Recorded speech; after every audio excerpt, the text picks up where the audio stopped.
Hello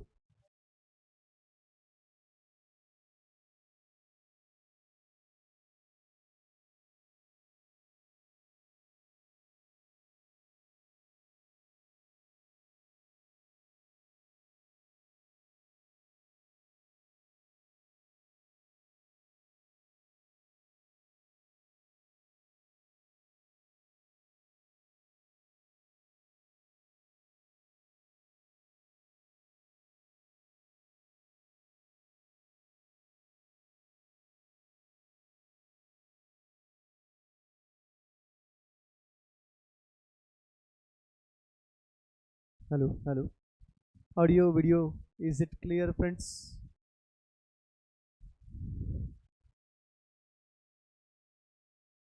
hello, yes, tell me, audio video is clear? We can start our session only when I get the confirmation, so please let me know. आ रहा है? Video भी clear है? अच्छा, good afternoon, good afternoon, good morning.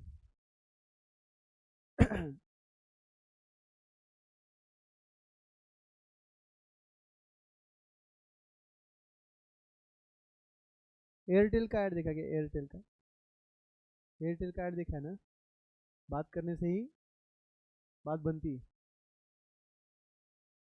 Understand my logic?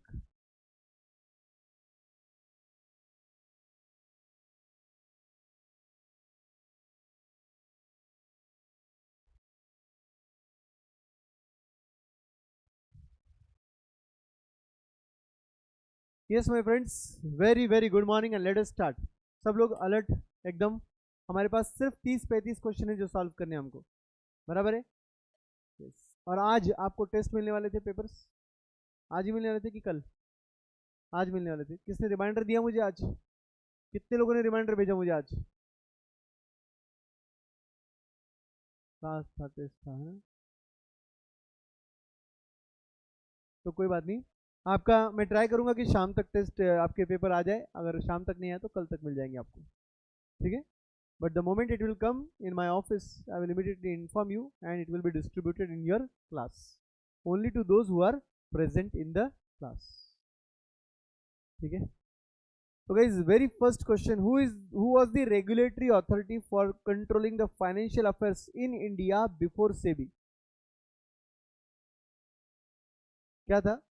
CCI, Controller of Capital Issues. Everyone, देखिए India को independence 1947 में मिला। 1948 में ये फॉर्म हुआ था सीसीआई, फिर चला 1988 तक। 88 में सेबी एक्ट पास हुआ, सॉरी सेबी फॉर्म हुआ। 1992 में सेबी को पावर दिए गए और फिर आगे बढ़ा। याद आया? When was SEBI constituted? 1988। अभी की स्टोरी में मैंने बता दिया आपको। How many members of the SEBI are from RBI? एक ही मेंबर का इज्जत मिला, बाकी सब कौन ले गया? Central government. Everyone, where can the first appeal against SEBI be made? SAT, Securities Appellate Tribunal। Applet tribunal मतलब जहां पे अपील पहली बार की जाएगी जजेस के सामने, उसको बोलते हैं एप्लेट ट्रिब्यूनल। और ऑब्वियसली आप सिक्योरिटी रिलेटेड बात कर रहे हो तो वो सैट आएगा, ठीक है? Who regulates the currency in the country? RBI regulates the currency in the system. बराबर है कि नहीं? सब लोग समझ में आ रही है बात? अच्छा मुझे बताओ, इसके लिए कुछ एक्स्ट्रा एफर्ट लगकर याद रखना पड़ रहा है क्या? ये अपनी कॉमन भाषा में आ गया अभी, बराबर है कि नहीं? इस तरीके से हमने इसको पढ़ा कि हमको इसको एक्स्ट्रा एफर्ट रखकर याद रखने की जरूरत है, सच नहीं। RBI has been vested with the extensive power to control and supervise the commercial banking system under which act? 1934 वाला reserve bank of India act, क्योंकि आरबीआई स्टार्ट हुआ था 1935 से, बट एक्ट पास हुआ था 1934 में। एक्ट के तहत ही उनको पावर मिले थे। When was IRDAI constituted? 1999 में कॉन्स्टिट्यूट हुआ था। IRDAI 1999 में कॉन्स्टिट्यूट हुआ था, मतलब फॉर्म हुआ था, उसके बाद इंश्योरेंस को रेगुलेट करने के लिए वो अथॉरिटी बन गई. What is the long form of IRDAI? Insurance regulatory development authority of India. Which section of IRDA Act 1999 lays down the duties, powers and functions of IRDA? Section 14. आपको याद होगा तो अपने पूरे BCK में ये एक ही सेक्शन है अपने लिए. इसको कैसे याद रखे मत पूछना, एक ही सेक्शन याद रखना है आपको, वो IRDA का पावर का सेक्शन है. Section 14. Which of the following statement about RBI is incorrect? ऐसे क्वेश्चंस में पहले इनकरेक्ट को अंडरलाइन करना चाहिए. अब बताइए. C, one of its mission is to protect the interest of policy holder. नहीं नहीं नहीं, किसका मिशन है? IRDAI का मिशन है वो. यहाँ पे तो कौन होता है? डिपॉजिटर, इन्वेस्टर, मेनली डिपॉजिटर बोलते हैं. बट सी अंडरस्टैंड, ये क्वेश्चन में एक्चुअली तुम एक क्वेश्चन नहीं 3 क्वेश्चन स्टडी कर सकते हो, क्योंकि बचे 3 ऑप्शंस करेक्ट है तो वो भी पढ़ने और समझने जरूरी होते हैं. जैसे कि it deals with largely government, central and state banks. क्यों गवर्नमेंट? क्योंकि it is adviser to government and banker to government. क्यों state and central banks? Again it is not adviser to central bank. It bank से या government है वहां पे देखिए एक बार. एक्चुअली वहां पे गवर्नमेंट होना चाहिए, स्टेट बैंक से. एक्चुअली बैंकर का बैंक है इसलिए ठीक है, वो खुद इटसेल्फ सेंट्रल बैंक है. समझा क्या? तो it would have been more appropriate कि वो बोलेंगे कि government, that is central government and state government and other banks. Government, central and state and other all banks. समझे? फिर its role is to ensure the monetary stability, stabilization of the domestic price levels, जिसको हम inflation बोलते हैं. And RBI is the sole authority for the issue of currency in India except for 1 rupee note and coins. याद आया ना? जिसके लिए कौन है? गवर्नमेंट ऑफ इंडिया है. कितने प्रिंटिंग प्रेस है RBI के? 4. कितने करेंसी मिंटिंग कॉइन्स के माइंस है? 4. कॉइन्स के लिए भी 4 जगह कॉइन्स बनते हैं और प्रिंटिंग ऑफ करेंसी भी 4 जगह होता है. ईस्ट, वेस्ट, नॉर्थ, साउथ होता है.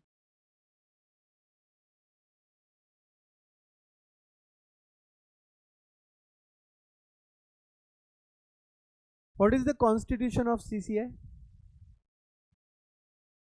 ABCD. ये आंसर है. एक चेयरमैन होता है और 6 के 6 मेंबर्स होते हैं, जो कौन अपॉइंट करता है? Central government. इनफैक्ट चेयरमैन भी सेंट्रल गवर्नमेंट ही अपॉइंट करता है. इसमें कोई भी RBI का पर्सन नहीं होता है. याद आया? हेडक्वार्टर ऑफ नाबार्ड कहां पर है? मुंबई. नाबार्ड का लॉन्ग फॉर्म क्या है? National bank for agriculture and rural development. NA stands for national, B is bank, A is agriculture, R is rural, D is development. याद रहेगा? अच्छा, कब एस्टैब्लिश हुआ था नाबार्ड? अरे विनोद सर का बर्थ ईयर 1984. छोटा मत बना विनोद सर को. 1982. Large number of self-help groups have been linked to credit, resulting in an important Indian tool for microfinance by the efforts of NABARD. आपको याद होगा तो 4000 से ज्यादा इंस्टीट्यूशंस उनके साथ आज अटैच्ड है और वो सबसे बड़ा रीफाइनेंसिंग इंस्टीट्यूशन है. और क्यों अटैच किया उन्होंने 4000 इंस्टीट्यूशंस को साथ में? हर जगह पहुंच नहीं सकते अपन, पहली बात. और दूसरी बात, अगर कोई एक पर्सन वहां पर ऑलरेडी एफर्ट डाल रहा है, एक एंटिटी वहां पर एफर्ट डाल रहा है, तो डबल एफर्ट हो जाएंगे ना फिर. और हो सकता है कि दूसरे एरिया में ना दूसरा एंटिटी ने डाला ना नाबार्ड ने एफर्ट डाले, तो क्या होता था? इम्बैलेंस रीजनल डेवलपमेंट होता था. वो सब नहीं होना चाहिए, प्रॉपर कोऑर्डिनेशन होना चाहिए. इसलिए रूरल आ गया मतलब नाबार्ड आ जाएगा.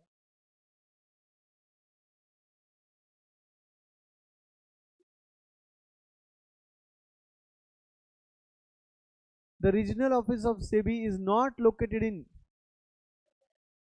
चंडीगढ़, मगर अहमदाबाद वेस्ट साइड है. याद है आपको? वेस्ट साइड अहमदाबाद है बिकॉज वेस्ट के अंदर एक्चुअली होना चाहिए था मुंबई, बट मुंबई में ऑलरेडी उनका हेडक्वार्टर है। रीजनल पूछे इन्होंने, तो रीजनल ऑफिस में आता है Ahmedabad for the west side, Kolkata for the east side, Chennai for the south side, end of course for north side बोलने की जरूरत नहीं, न्यू दिल्ली आएगा। थोड़े कॉमन अगर तुम सेंस लगाओगे ना तो तुमको हर चीज याद हो जाएगी, रटने की जरूरत ही नहीं है। सेबी का वेस्टर्न रीजनल ऑफिस अहमदाबाद, वही अगर पूछा गया सेबी का हेड ऑफिस मुंबई आएगा। फिर विच one of the following statement is incorrect? Option D, D for Delhi. SEBI consists of five other members, out of which at least 4 members shall be whole-time member and who is appointed by central government. इसमें गलत क्या है? SEBI consists of 5 other members, out of which at least 4 shall be whole-time director. मेरे मुताबिक 3 should be whole-time director. एक बार check कर लो module में, SEBI में जाओ,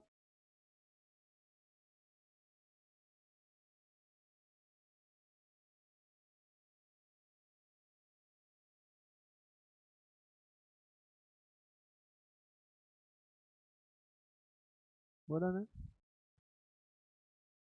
एटलीस्ट 3 आना चाहिए होल टाइम, इन्होंने लिखा एटलीस्ट 4, वो गलत हो गया।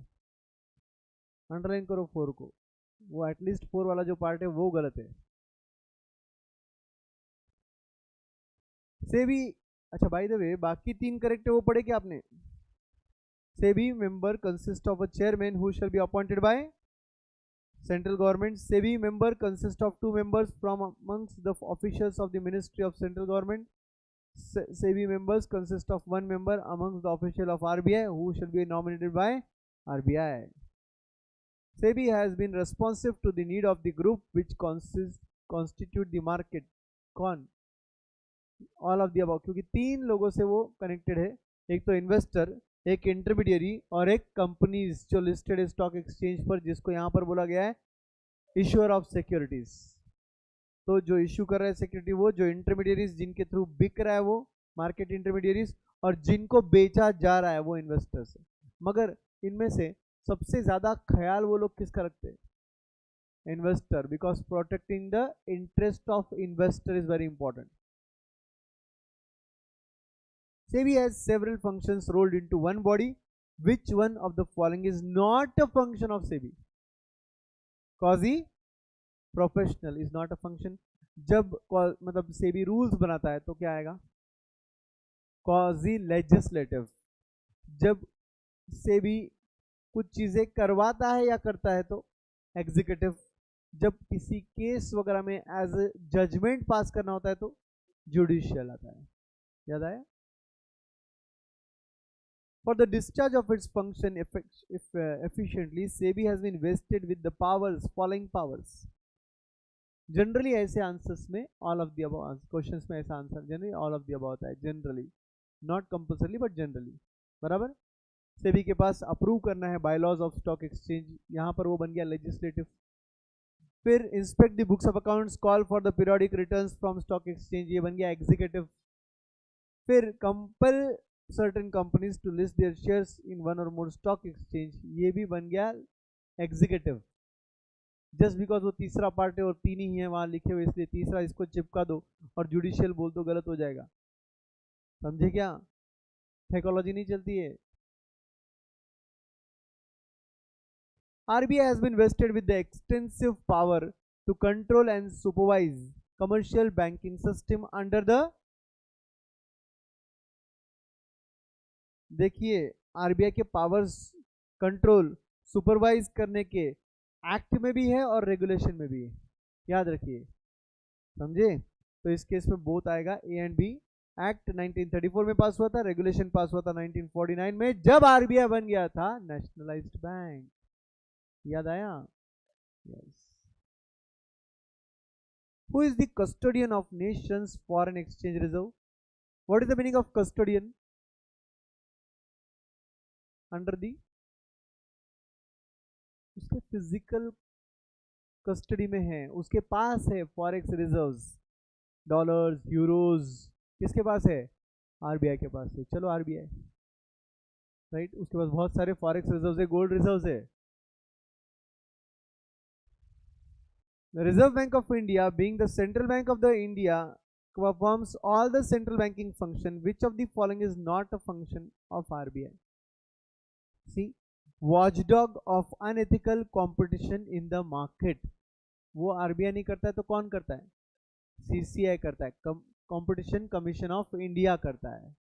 वॉचडॉग मतलब देखभाल करना।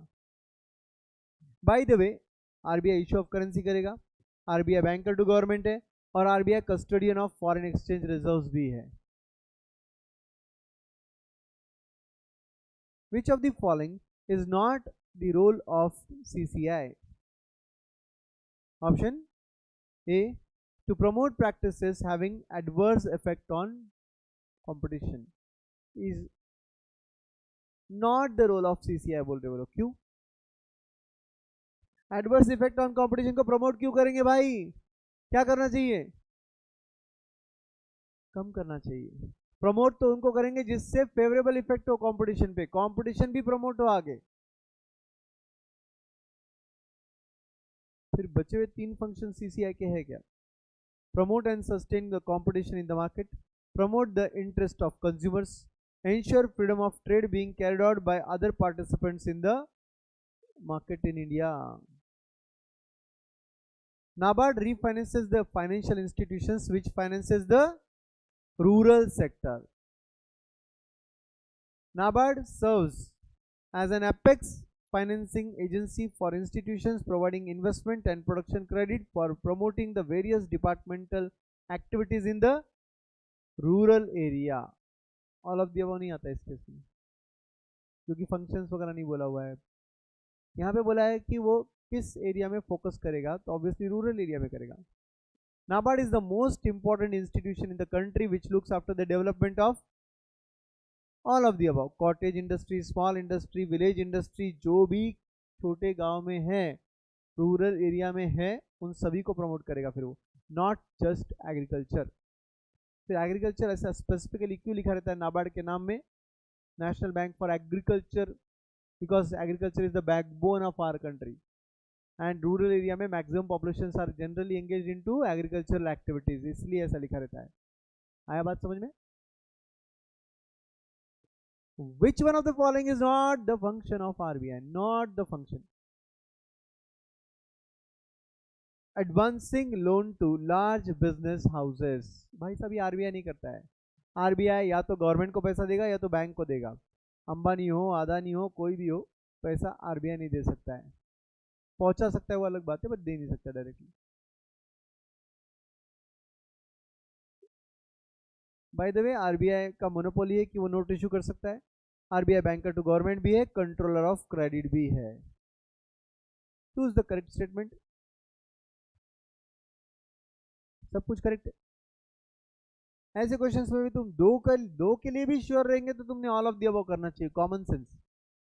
अगर तुम 2 के लिए भी श्योर हो तो उसका answer all of the above ही है। फिर तीसरा सर हमको पता नहीं था, तीसरा श्योर है यानी इसका मतलब ऑब्वियसली वो ऑल ऑफ द अबव रहेगा ना रे। 2 श्योरली है मतलब तीसरा तो रहेगा ही। पता चला ए और सी को सर्कल करके आया है ना। Which of the following statement is incorrect regarding the development banks in India? B या D? B बोलिए बाकी लोग। डेवलपमेंट बैंक के बारे में कौन सा स्टेटमेंट सही है? सही नहीं है, सॉरी सही नहीं है, गलत स्टेटमेंट ढूंढना है आपको। B, development bank accept long term deposits from individuals and firms, बिल्कुल अलाउड नहीं है। डेवलपमेंट बैंक्स का पैसा CASA, current account, saving account से नहीं आता है। बाकी बैंक्स में और डेवलपमेंट बैंक में यही फर्क है। तो इनका पैसा कहाँ से आता है? गवर्नमेंट देता है इनको पैसा। गवर्नमेंट के पास कैसे आता है? थ्रू यू कैन से आरबीआई वगैरह, थ्रू आरबीआई वगैरह गवर्नमेंट के पास पैसा आता है, फिर गवर्नमेंट इनको देता है पैसा, और ये लोग क्या करते हैं, आगे लोन देते हैं। बाकी बैंक्स में और इसमें फ़र्क होता है। बाकी बैंक्स जो है वो करंट अकाउंट, सेविंग अकाउंट से आए हुए पैसे से लोन देते हैं, और ये लोग खुद के रिसोर्स से पैसा लोन देते हैं। इसमें इंडिया का पहला बैंक बना था IFCI, और फिर उसके बाद था IDBI, फिर आया ICICI, फिर लास्ट के दो बन गए कमर्शियल बैंक, तो फिर एक बचा था। फिर बाद में उसका सिडबी भी बना, एक और स्पन ऑफ एक वर्ड था। IDBI का एक यूनिट था स्मॉल बैंक के लिए, वो सेपरेट होके सिडबी बन गया। सिडबी आज भी कमर्शियल बैंक नहीं है, नॉर्मल डेवलपमेंटल बैंक ही है। समझ में आया? Which one of the following is correct? बोलिए।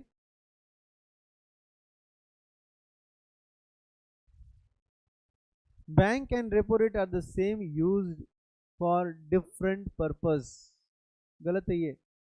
रेपो रेट को पॉलिसी रेट बोलते हैं, बैंक रेट अलग होता है, रेपो रेट अलग होता है। रेपो रेट शॉर्ट टर्म के लिए होता है, बैंक रेट लॉन्ग टर्म के लिए होता है। जिनको पता नहीं लिख दीजिए उधर।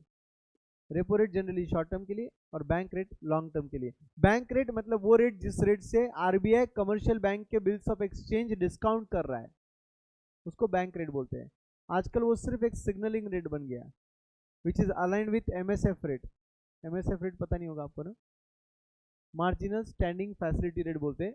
एग्जाम्पल पकड़ो तो आपको थोड़ा स्टोरी फॉर्म में समझा दूं मैं, कि आप कमर्शियल बैंक हो सब लोग, मैं आरबीआई हूँ, तुमने मुझसे नॉर्मल लोन मांगा, तो मैंने बोला कोई बात नहीं, तुम्हारे पास जो गवर्नमेंट सिक्योरिटीज है मेरे पास गिरवी रख दो, मैं आपको लोन दे दूंगा रेपो रेट से, बराबर। अब तुम और लोन मांगने आ गए over and above the repo. Repo का तो लोन ले लिया तुमने, उसके अलावा तुमको और लोन चाहिए, तो मैं बोलूंगा अब तुमको एक्स्ट्रा लोन चाहिए तो तुमको रेट ऑफ इंटरेस्ट भी एक्स्ट्रा लगेगा, तो उसको बोलते हैं मार्जिनल स्टैंडिंग फैसिलिटी, ठीक है, एमएसएफ। और वो रेट जो होता है वो बैंक रेट होता है। तो अगर रेपो रेट जैसे अभी 6.25 है, शायद 6.5 है, सॉरी 6.5 है रेपो रेट, तो एमएसएफ रेट 6.75 होता है। कुछ समझा क्या? 0.25 जिसको 25 बेसिस पॉइंट बोलते हैं, 25 बेसिस पॉइंट ज्यादा क्यों है पता है आपको? क्योंकि तुम कमर्शियल बैंक को तुमने नॉर्मल लोन के अलावा ये लोन मुझे मांगा है, तो नो डाउट मुझे लोन देने में रिस्क है, तो मेरा रिस्क अगर ज्यादा रहेगा एज आरबीआई, तो मेरा रिटर्न भी तो ज्यादा होना चाहिए ना। आया बात समझ में? SLR and CRR are the quantitative measures of credit control. ये समझा तो नहीं होगा आपको? समझा? क्वांटिटेटिव मेजर्स इसको इसलिए बोलते हैं बिकॉज SLR और CRR की वजह से आरबीआई क्या कर सकता है, इकोनॉमी में कितना क्वांटिटी ऑफ मनी है वो कंट्रोल कर सकता है। SLR CRR अगर मैं बढ़ा दूं तो quantity of money in the economy कम हो जाएगा, क्योंकि आपका पैसा या तो मेरे पास आएगा या तो आपके पास ही अटक जाएगा, बट लोन के तौर पे मार्केट में नहीं जाएगा। समझ में आ रही है क्या मैं क्या बात कर रहा हूँ? Repo rate is the rate at which the banks borrow money from RBI, बिल्कुल सही है, फॉर ओवरनाइट बेसिस वगैरह, याद है आपको? Qualitative measures of credit control are also called as selective credit control, because वो क्या करता है पता है क्या? सेक्टर वाइज मनी की सप्लाई कंट्रोल करता है। ऑटोमोबाइल सेक्टर में कितना रहेगा, होम लोन के लिए यू कैन से रियल इस्टेट इंडस्ट्री में कितना पैसा रहेगा, एजुकेशन के एंगल से एजुकेशनल लोन कितना देना चाहिए। तो जिस वक्त RBI sector wise money supply control कर रहा है उसको बोलते हैं सिलेक्टिव, उसको बोलते हैं क्वालिटेटिव। समझा? और जिस वक्त RBI overall money supply control करता है उसको बोलते हैं क्वांटिटेटिव। तो कितने मेजर्स है आरबीआई के पास? दो, एक सेक्टर वाइज क्वालिटेटिव जिसका दूसरा नाम सिलेक्टिव, और दूसरा क्वांटिटेटिव जिसके अंदर सेक्टर वाइज कंट्रोल नहीं होगा, ओवरऑल मनी सप्लाई कंट्रोल होगा। सीआरआर, एसएलआर, रेपो, ये सब क्वांटिटेटिव में आता है। तो फिर क्वालिटेटिव में क्या आता है सर? जो वेरिएबल इंटरेस्ट रेट होता है, अलग अलग लोन पे अलग अलग रेट ऑफ इंटरेस्ट होता है, आप देखते हो मार्केट में, तो उसको बोलते हैं सिलेक्टिव या क्वालिटेटिव। अब सिंपल सी बात सोचिए, व्हीकल लोन अगर ज्यादा रेट से मिल रहा है, होम लोन अगर कम रेट से मिल रहा है, मतलब क्या हुआ? आरबीआई चाहता है कि रियल एस्टेट में पैसा ज्यादा लगे और ऑटोमोबाइल में पैसा कम लगे। झेप रहा है कुछ? ये सब आप इंटर में सीखोगे, डोंट वरी, शायद तब तक इकोनॉमिक्स उड़ जाएगा आपका। इंटर में इकोनॉमिक्स था, है, अभी भी है, शायद तुम्हारे वक्त तक एप्लीकेबल भी रहे। इंटर में बोल रहा हूँ। Find the odd one out. क्यों से भी भाई? Very good. बाकी सब development bank. NABARD is a development bank, SIDBI is a development bank, Exim is export import bank, ये भी एक डेवलपमेंट बैंक है, but SEBI is the authority, regulatory authority, not a financing active. समझ में आया क्या? रट्टा मारने से नहीं आएगा, ये सब समझने से आएगा। बीसी के रट्टा मारना नहीं होता है। Which of the following statements are correct? Question में ही आंसर है, आर करेक्ट।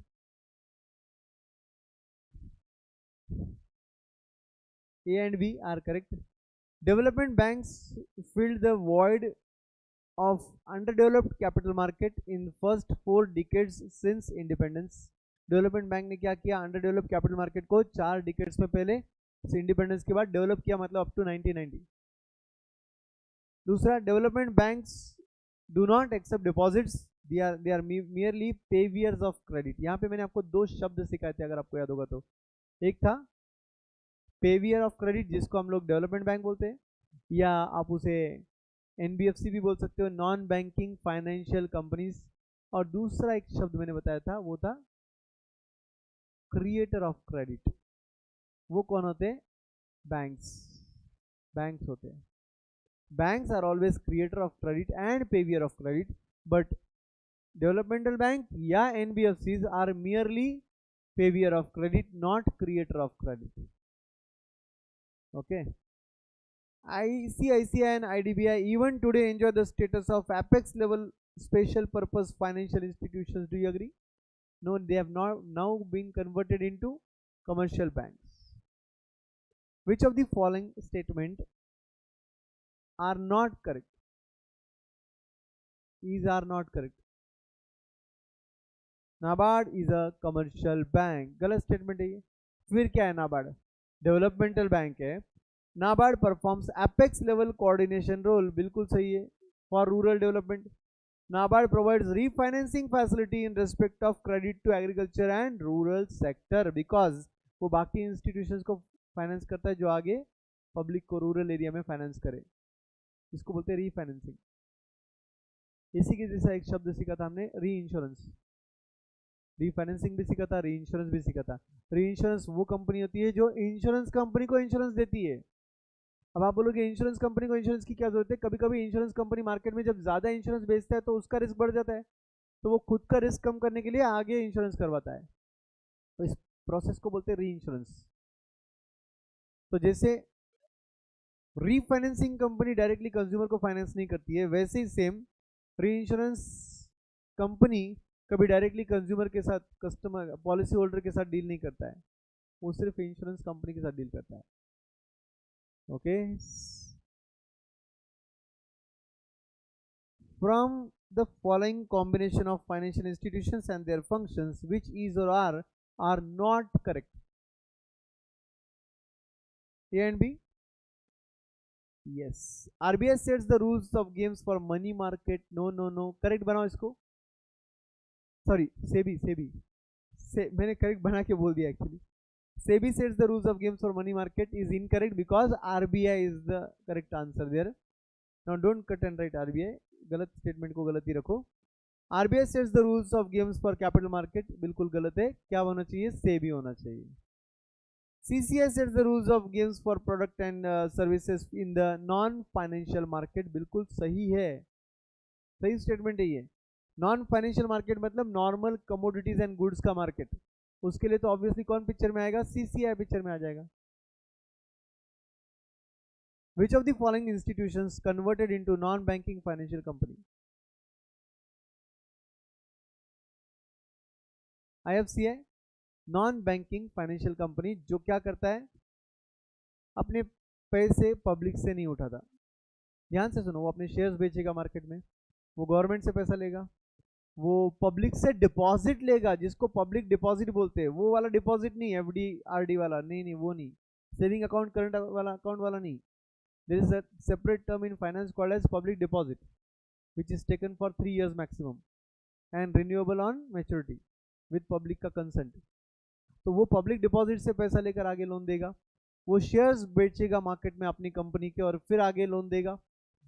ऑब्वियसली वो शेयर होल्डर गवर्नमेंट भी हो सकता है, समझा कि नहीं कुछ? तो इनका पैसा इस तरीके से आता है।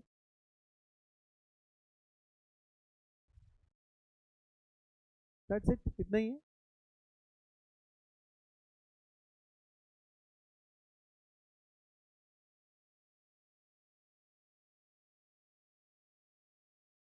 तो चलिए गाइस, आपको सभी को यहाँ पर मैं टेस्ट भेज रहा हूँ।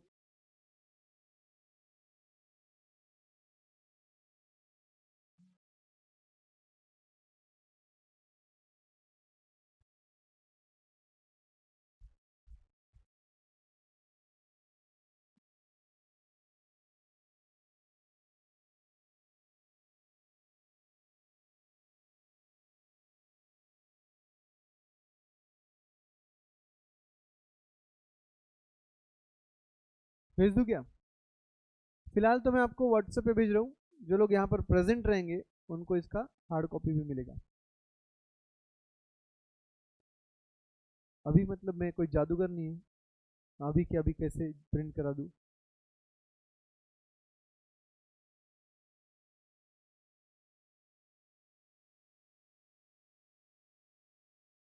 ये जो मैं आपको टेस्ट भेज रहा हूँ, अभी भेज दिया रादर, ये टेस्ट आप इज्जत से बैठ कर सॉल्व करोगे। ऐसे ही देख कर ऐसे तुरंत ये नहीं कर दोगे कि हाँ ठीक है ये तो क्वेश्चन आते हैं, अभी कोई ज़रूरत नहीं सॉल्व करने की। कैजुअली दो चार सॉल्व कर लिए, दो चार बाद में देख लिए, मत देखो अभी मोबाइल में। टेस्ट को प्रिंट आउट फॉर्म में मैं आपको दूंगा। आप लोग भी जो लोग स्ट्रीमिंग अटेंड कर रहे हैं, आपको ये एक साथ बैठ कर सॉल्व करना है। आपको ऐसा नहीं करना है कि एक चैप्टर अभी सॉल्व कर लिया फिर अगला चैप्टर बाद में करेंगे। आपको एटलीस्ट 2-3 चैप्टर एक साथ सॉल्व करने चाहिए, और ज़्यादा नहीं है वैसे अगर आप देखोगे तो। हर एक टेस्ट में 20-30-50 के अंदर ही क्वेश्चन है। समझ में आया बात? तो आपको क्या करना है, आपके एक्स्ट्रा प्रैक्टिस के लिए इसे भी सॉल्व करना है। ठीक है। कुछ लोग बोल रहे थे सर रिवीजन कैसे करेंगे? तो रिवीजन करेंगे आप फास्ट ट्रैक नोट्स पढ़कर, रिवीजन करेंगे आप ये टेस्ट सॉल्व कर कर। करेक्ट। चार्ट बुक से आप रिवीजन करोगे, फ्लैश कार्ड आपको याद हो जाना चाहिए। yes. और आपका चैप्टर 3 का भी समरी मुझे भेजना बाकी था ना, ले लो अभी। बैकलॉग ही सब क्लियर कर देंगे आज।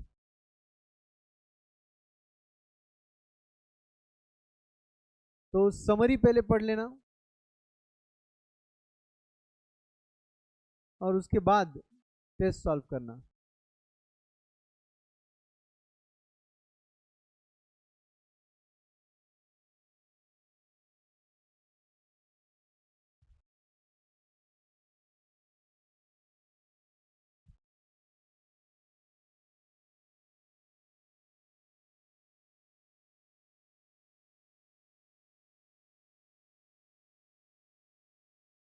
देखिए ये समरी जो मैं आपको अभी फॉरवर्ड कर रहा हूँ, इसको जस्ट रेस्पॉन्सिबली कोई क्या करना, अच्छे से रिलेट कर लेना आपके मॉड्यूल के साथ। कुछ डिफरेंस रहेंगे तो मुझे बोलना, मैं चेंज समरी, रिवाइज समरी आपको भेज दूंगा। कहीं पर भी आपको कोई ईयर में मिसमैच दिखा, कोई पोस्ट में चेंज दिखा, मुझे तुरंत बोलिए, मैं अपडेट करके आपको दे दूंगा। मिल गया? इसका भी रिप्लाई चाहिए, मुझे मिला।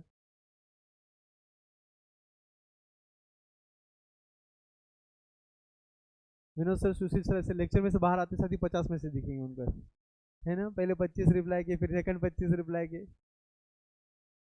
People with brains and hands to reply.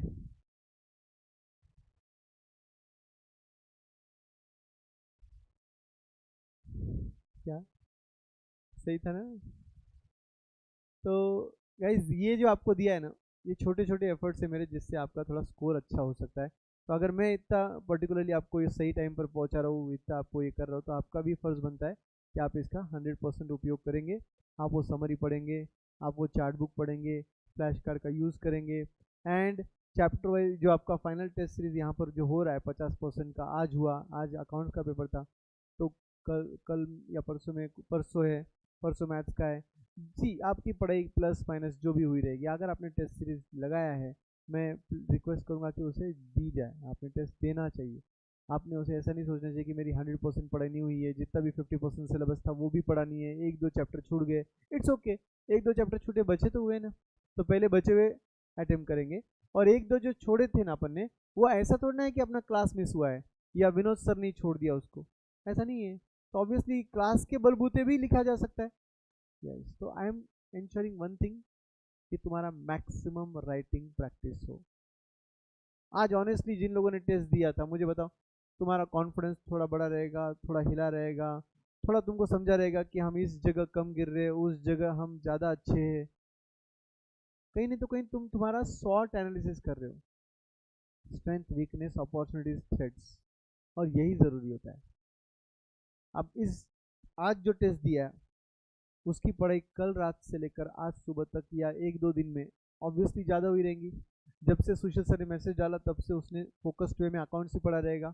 जिन लोगों ने नहीं दिया उनके मुकाबले इनकी पढ़ाई कभी भी अच्छी हुई। Are you understanding what I mean to say, कि टेस्ट का पैसा सिर्फ टेस्ट देने तक वसूल नहीं होता है, उसके पहले भी जब तुम ज़्यादा पढ़ाई करते हो बिकॉज पैसा दिया है, इंडियन साइकोलॉजी, तो पैसा भरा है तो वसूल करना जानते अपन, तो अपन टेस्ट के बहाने जो पढ़ते हैं ना, मैं वो चाहता हूँ कि तुम्हारी वो पढ़ाई हो। It's not only about that 1.5 hour or 3 hours sitting there and giving the test. Nobody is 100% prepared before giving the test, believe me. But अगर एक्सपर्ट के बाहर के स्टूडेंट्स इसका फायदा उठा रहे हैं और तुम नहीं उठा रहे हो, मतलब हमारा पर्पस ही डिस्ट्रॉय हो जाएगा। मालूम है क्या? हमारा पर्पस ये नहीं है कि हम बाहर वालों को सर्विस दें, हमारा पर्पस, प्राइमरी पर्पस ये था कि एक्सपर्ट के लिए ये टेस्ट सीरीज रखे, और क्योंकि रख रहे हैं तो चलो बाहर वालों को भी इसका बेनिफिट दिया जाए। तो यहाँ तो टोटली उल्टा हो रहा है, बाहर वाले एनरोल कर रहे हैं टेस्ट सीरीज को और एक्सपर्ट वाले लोगों को प्रिपरेशन बाकी है सर, थोड़ा सा एक चैप्टर बचा था सर, 2 चैप्टर नहीं हुए थे सर, इट्स ओके, 1-2 चैप्टर नहीं हुए थे वो क्लास के बलबूते दे देते थे, बाकी जो हुआ है वो अच्छे से देते थे। डरिएगा मत दोस्तों, पिक्चर अभी बाकी है, समय अभी है, no doubt just your, you can say, climax of the movie can still change, है ना? आफ्टर ऑल एग्जाम्स अपने बॉलीवुड जैसा नहीं रहता है हैप्पी एंडिंग, मस्त एट द एंड सब लोग खुश, है ना? ऑब्वियसली एग्जाम्स में क्या होता है, एग्जाम्स में it's a mixture of emotion, your efforts, your patience and your determination and everything. तो ऑब्वियसली अगर इतने फैक्टर्स अगर रोल प्ले करने वाले तो आपकी मैक्सिमम प्रैक्टिस हो, एक नहीं दो नहीं 5 टेस्ट अरेंज किए। अब इमेजिन करो 5 टेस्ट देने के लिए आप कितने लोग हो और उसके एफर्ट्स कितने हैं। अगर तुम 2 मिनट के लिए थोड़ा कैलकुलेशन जानते हो तो तुम सोचो, उसके लिए होल टाइम चार्टर्ड अकाउंटेंट पहले पेपर सेट करते हैं, होल टाइम चार्टर्ड अकाउंटेंट उसको चेक करते हैं, नॉन टीचिंग टीचिंग स्टाफ उसको चेक करता है, रिव्यू करता है पेपर्स को, जो सेट हुए पेपर्स है उनको। नॉन टीचिंग स्टाफ मतलब इधर का मेरा स्टाफ, टीचिंग स्टाफ मतलब आपके टीचर्स लोग, हम लोग उसे रिव्यू करते हैं और फिर वो आप तक पहुंच रहे। अच्छा बच्चे कितने हैं? तुम लोग इतने से, इसकी क्या फीस आती होगी? और हमको क्या परवड़ता होगा कि 5-5 टेस्ट कंडक्ट किए जाए? तो तुम्हें कहीं पर भी 1% ऐसा डाउट है क्या कि ये कमर्शियल पर्पज के लिए किया जा रहा है? अरे ये 5 इतने छोड़ दो, आप इतने कम बच्चे हो, ये क्लास पूरा भरा रहेगा ना तो भी हमको फर्क नहीं गिरता टेस्ट सीरीज से, क्योंकि हमारी क्लास की फीस ही 60,000 है। हमको टेस्ट सीरीज से क्या आने वाला है और हमको क्या इंटरेस्ट है उसमें? हम सिर्फ ये जरूर जानते हैं कि तुम्हारा रिजल्ट टेस्ट सीरीज से ही आने वाला है। मतलब ये नहीं कि सिर्फ टेस्ट सीरीज लगाओ क्लास मत लगाओ, टेस्ट सीरीज से ही आने वाला, मतलब अब पढ़ाई टेस्ट सीरीज से ही होगी, रिमेंबर दैट। इको का पेपर आएगा, अभी मैंने रिव्यू कर लिया है, कल परसों में पेपर है, जो बाकी लोग टेस्ट देंगे उनका, और आपका पेपर 3-4 दिन बाद रहेगा, शायद मंडे को रहेगा। ऑल द बेस्ट, ज़बरदस्त बनाया है मैंने, है ना? मैंने अपना बराबर 100% डाला रिव्यू के लिए, अब आपका 100% डाल दीजिए पढ़ाई के लिए, देखते किसमें कितना है दम। मेरा काम आपको वहाँ पर मोटिवेट करना नहीं है, मेरा काम है आपको डिमोटिवेट करना, ताकि आप और पढ़े। जहाँ इंस्टीट्यूट नहीं पहुँच सकता ना, वहाँ ऑलरेडी हम लोग पहुँच चुके रहते हैं।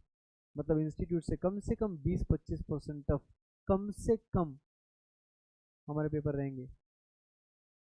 प्लीज़ इंश्योर कि आप आपके टफनेस में कम ना गिरे। समझ में आ रही बात? यही छोटे छोटे एफर्ट्स है जिससे आपका एंड रिजल्ट चेंज होगा। ठीक है, let us stop here. You have a lunch break till 3 p.m. and 3 p.m. onwards you will have your English lecture. You won't have your math lecture. Okay, I'm ending this as, and you will have a fresh lecture by 3 p.m. Okay, या इसको on रख देते, इसी में continue कर लो, क्या है, इसी लिंक को कंटिन्यू कर देते, इसको ऐसे ही ऑन रख दो। ठीक है, बाय बाय एवरीवन।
चालू है।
Hello.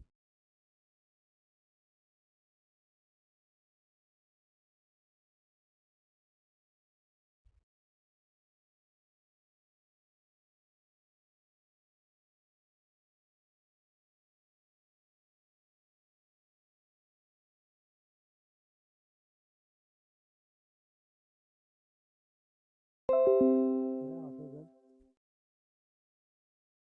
You don't know?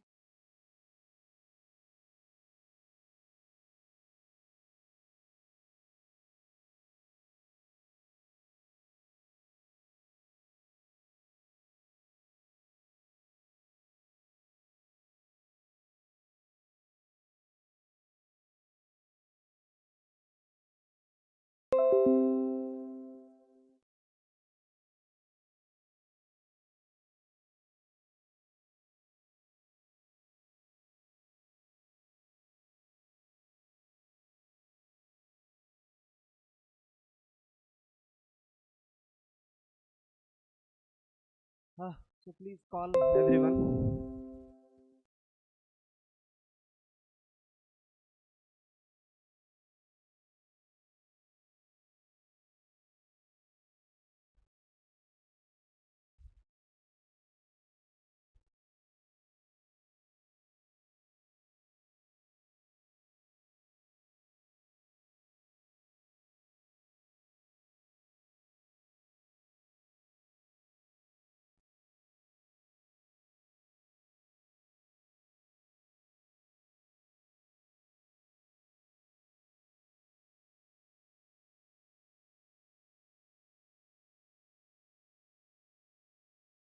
Yes.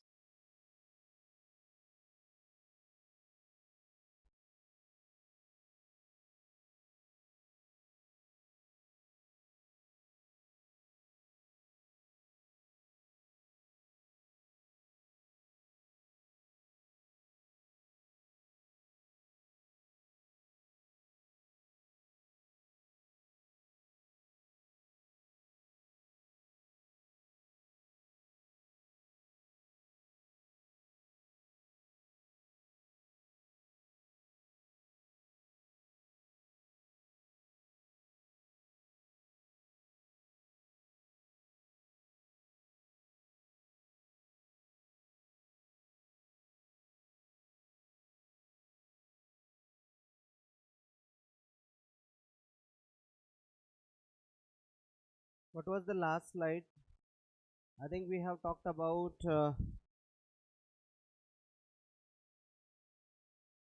pitch, right?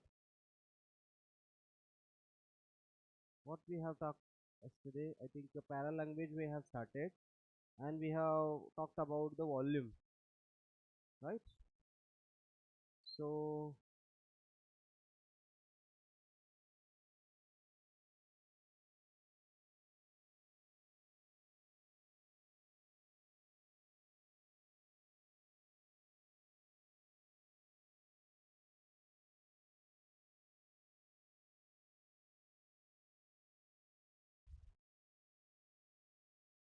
shall we begin? Yes. So, last benches, please pay attention here. See, when when is your exam is going to conduct? Final examination foundation, 24th June. And when it's supposed to complete your batch?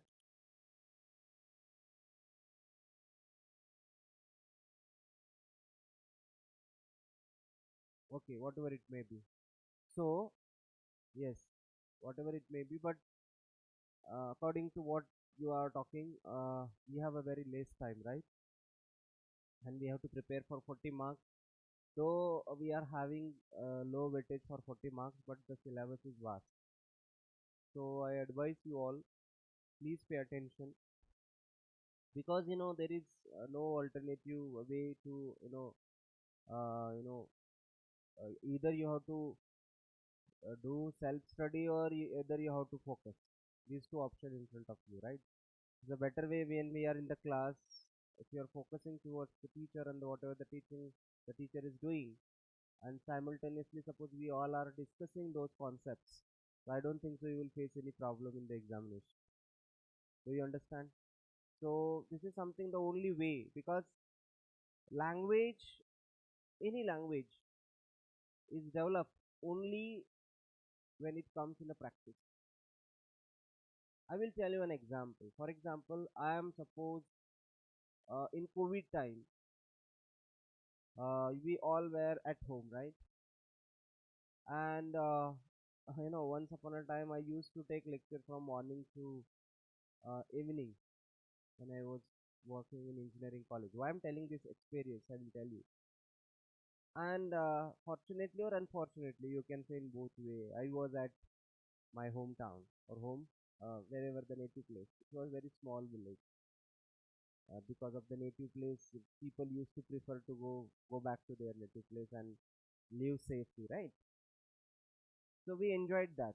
Enjoyed in the sense we enjoyed the village life. But what happened, because of not having continuous practice of teaching, only having some or few lectures online, somehow my practice was not, uh, what I used to do. It was not as compared to earlier. And as soon as when we complete the pandemic period, and when I started the offline, it was a question for me, because my practice already I missed, and it was very difficult to me, to teach four lecture, five lecture continuously, because not having last 8 to 9 months the practice. So what I'm trying to tell you, even though having 10 years of experience, and in 10 years of experience having 10 months gap, or not having face to face communication, or not having much interaction with the people, or not having the professional life, even though any person can forget their earlier life, and they can, suffer a lot. So what I'm trying to tell here, if you want to learn any language, if you want to be a good communicator, wherever you are, you should communicate. So how to communicate? Better way, you can write. Better way, you can read. You listen. Speak with your uh, you know family members. Create an atmosphere. There is no option for that. Otherwise, even though if you are having a lot of practice, but there is a gap, you will have to again start from the beginning. समजते सगळ्यांना? जर आपण एखादी practice केलेली गोष्ट असेल, for example मॅथमॅटिक्सचा एखादा problem आहे, तो आपण खूप महिन्यापूर्वी केलेला आहे, परत करायला गेल्यानंतर आपल्याला त्याच्या स्टेप्स लक्षात येत नाहीत, राईट? इझिली आपल्याला लक्षात येत नाही. तर लँग्वेज त्याच्यापेक्षा डिफिकल्ट असते, कारण लँग्वेज हे असे एक भाग आहे, जेवढं तुम्ही बोलाल तेवढं लँग्वेज फ्लोरिश होते, तेवढी लँग्वेज इफेक्टिव्ह होते. आणि जेवढं तुम्ही त्याच्यावरती पडदा घालाल, की बाबा नाही जाऊ दे, टाइमपास जाऊ दे ना, कशाला एवढं टेन्शन घ्यायचं, कामापुरतं येते ना, मग हळूहळू तुमचं जे ॲक्च्युअल ओरिजिनल असतं ते पण कमी होतं. Do you understand? So why I'm trying to tell you this thing? Because if you continuously practice till your examination, I don't think so anyone will get less marks. It is not something which we are reading from the book only. It is more than that. Do you understand? Language always play an important role in everyone's life. Trust me. I am surviving because of the language only. Do you understand? I'm teaching language and I'm surviving. My family is totally depend on my teaching. So what I'm trying to tell you, the importance of the language. So my friends, you have to understand that just listening to the language, that is not too much going to be developed. Yes, it is. You have to listen. Listening is one of the important factors in developing your language. But with your listening, you have to read and you have to listen and you have to speak. Sorry, you have to write, you have to listen and you have to speak. These other three also continuously working, simultaneously working. But the most important thing is you have to speak. Do you understand? So writing you are doing already, because you are in the verge of, completing your syllabus. You are writing something. You are not even not writing in English language, but you are writing for other thing also. So somehow you are writing. But what about the spoken part? You are listening only from morning to evening, right? So this is a class where you can get an opportunity to speak, opportunity to discuss different angles, you can we can come up with the different case studies. Do you understand why it is important? Because this is something the need of the time. This is something is a need of the time, and people expect from us updated knowledge. Just imagine everywhere now people are aware about English medium school. Do you understand? And all the children from the society, they are going in English medium school. So somehow they know the knowledge of English, right? Yes or no? Yes or no? So in such a way, if they are getting a knowledge, for example, first day when I started English, and the second day I got to know that I have to speak somehow in Marathi or Hindi, so that you can also understand why this situation created. Because we are not paying attention towards English. There is no need of teaching English if you are continuously having the positive approach toward English from school life. But most of the time, unfortunately, we never pay attention towards English, and that is why all courses there is a some compulsory English course. Even if you are doing your BCom or any other course, you are having this subject, right? Compulsory English. Why it is? Because the coming generation is totally depend upon English language.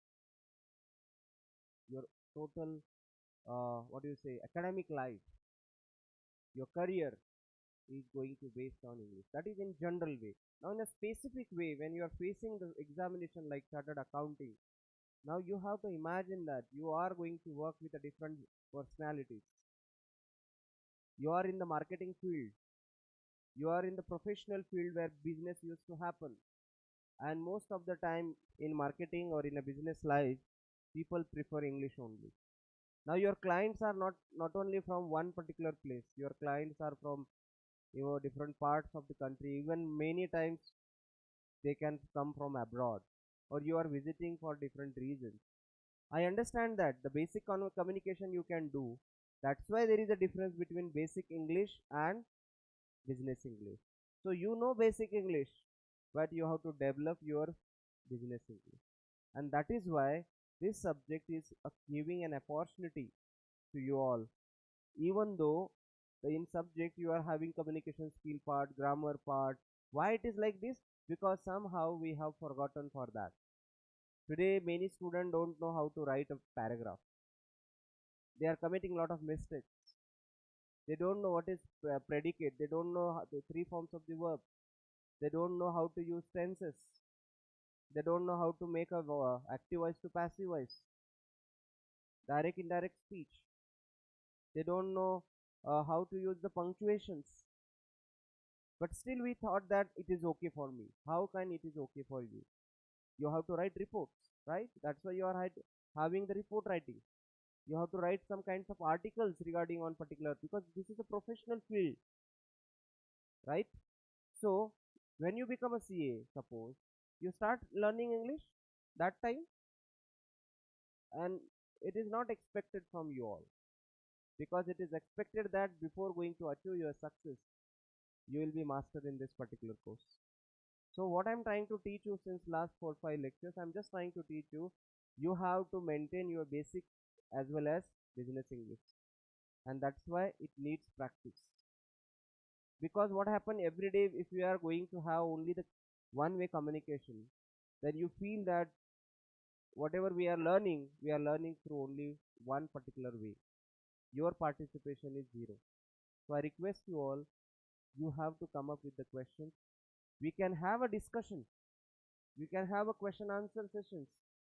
Is it fine? Don't have any kinds of inferiority complex, like मी जर उठून विचारलं, मी काही विचारायला गेलो, काही बोलायला गेलो, माझं चुकलं, मला हसतील. तुम्ही इथे तुमचा मित्र हसतोय का हे पाहण्यासाठी आलेला नाही. इथे कोइन्सिडेंटली तुम्ही मित्र झालेले आहात, बरोबर आहे. मग या एकमेकांसाठी थोडंच आलेला आहात तुम्ही इथं, तुम्हाला तुमचा गोल अचीव करण्यासाठी आलेला आहात. त्याच्यामुळे मला माझे मित्र हसतील, सरांना काय वाटेल, माझा अपमान होईल, मेरा ऐसा होगा, मेरा ऐसा होगा, लोग मुझे क्या कहेंगे, हंसेंगे, मेरा ईगो हर्ट हो जाएगा, ये सारे questions you have to keep it aside. ये क्वेश्चन के आंसर आप एंड तक, आपके लाइफ के एंड तक भी नहीं मिलेंगे. because people always criticize. You should not worry about the people. You have to focus on your goal. Do you understand? So whatever I'm trying to teach you, please see. I have to teach. There is no any other way, right? I have to complete my syllabus. But if you are having the active participation, then I can teach in a very effective way. Because I personally feel, yes, I'm teaching to my students and students also responding. And that respond may be in the forms of questions, in the form of answering any questions, or maybe discussions, maybe interaction. I hope you understand what I'm trying to tell you. So let us have this in a very energetic way. It doesn't matter whether it is 3 o'clock, 4 o'clock, 5 o'clock. It doesn't matter when you are having doing your study, right? There were many people, they used to study continuously 8 hour, 9 hour, 10 hours to 14 hours. How they used to study? Because of the practice, and they achieve their goal. So please, you do practice. You stop me wherever it is if you feel uncomfortable, sir. Please let us know what you are saying in Marathi or Hindi. I will, openly I will tell you. I will try my best. Understand? Okay, so we will finish now. So this is something we have to understand.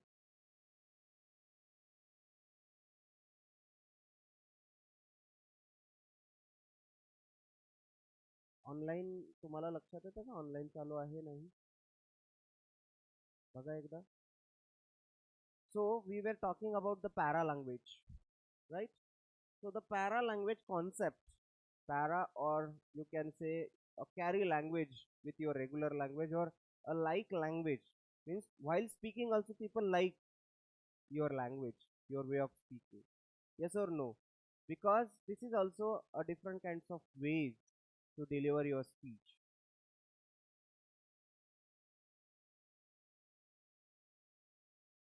नहीं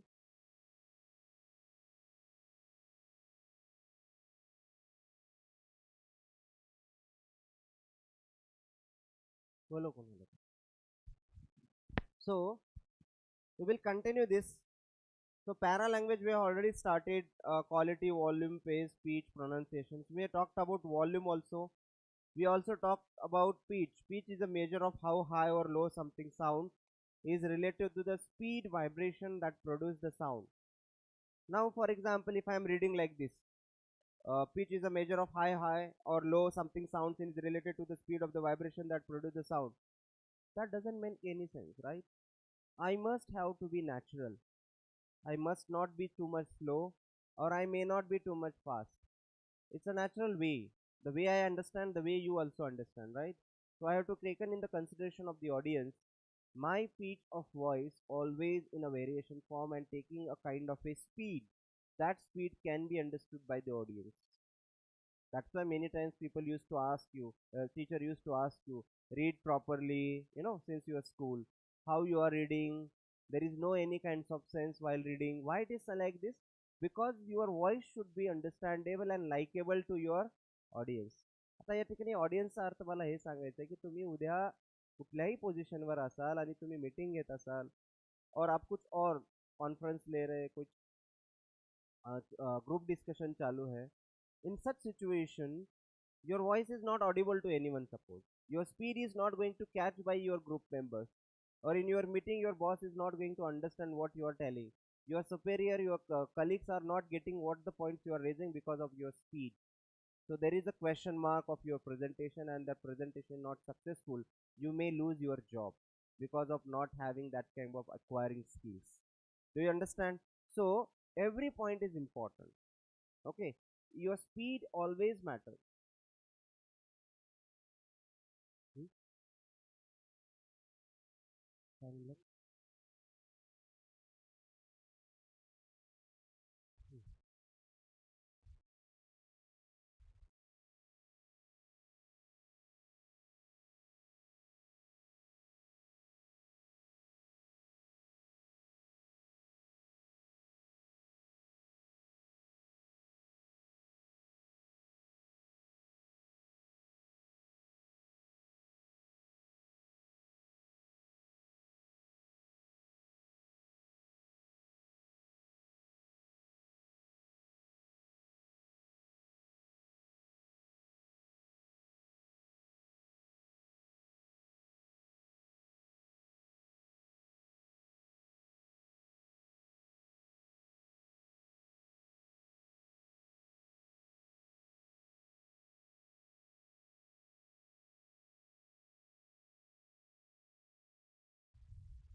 earlier lecture का.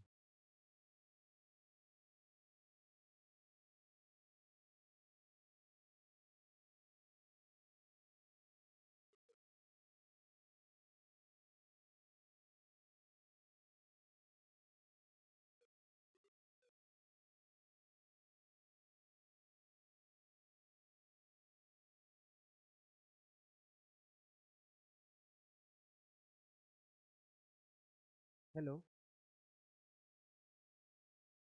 नाही online चालूच नाही हे पाहिलं मी फक्त. हां. नाही मी फक्त विचारलं की बाबा ऑनलाईन चालू आहे का कन्फर्म करा, कारण काल ऑलरेडी चालूच होते ना लिंक. हॅलो. यूट्यूबला चालू आहे ना. हां. ठीक. ठीक आहे. मी काहीच केलं नाही. हां तेच मी चेक केलं. त्या मुलांनी मला सांगितलं की मीटिंगच दिसत नाही चालू आहे ना. तुम्ही कशावरती चेक केलात रे.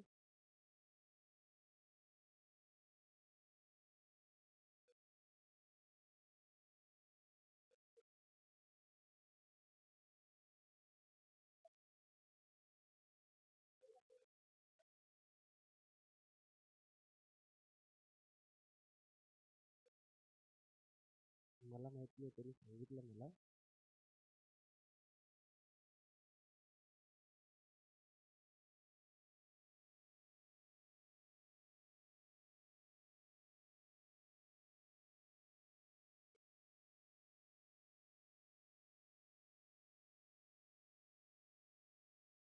चालू दे ना मग.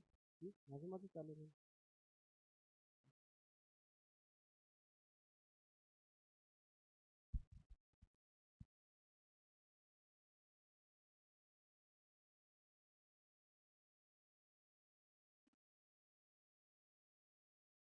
माझं चालू दे. Okay. So your pitch means your speed is more important while speaking. Now, suppose you are facing an interview. Listen to me now. Everyone, please pay attention. Please keep your mobile phone aside and listen to me.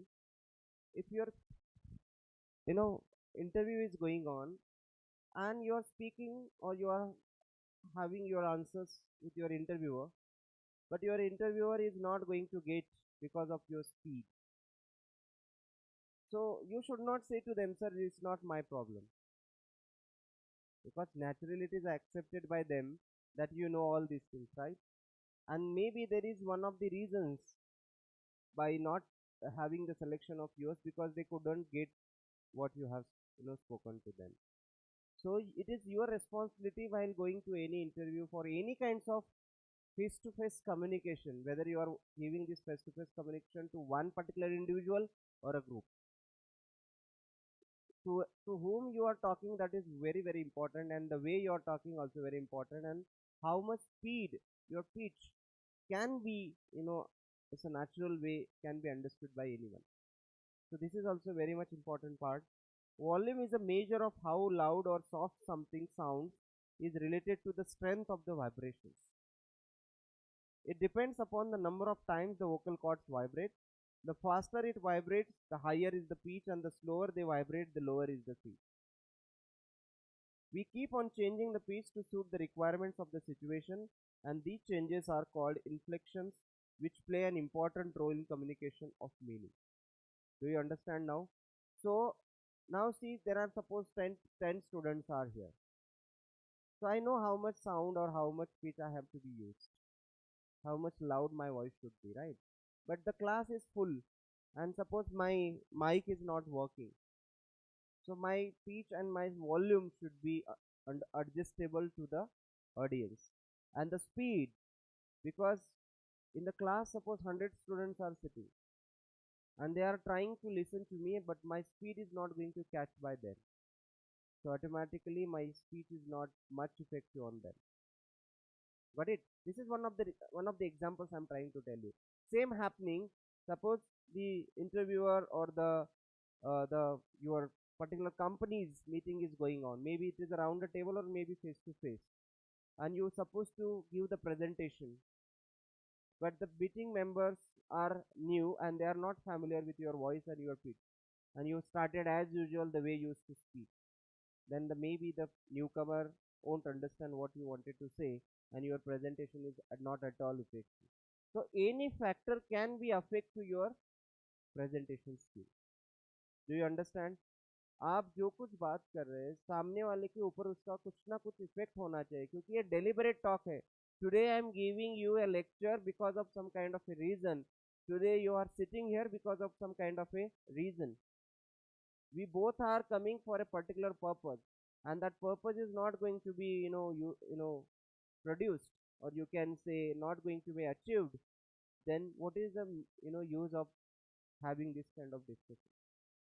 So I have to work on all these things, my pitch, my volume. The same way anyone, whenever they are going to face, they have to work on this, because it always having a different kinds of impression on the presentation.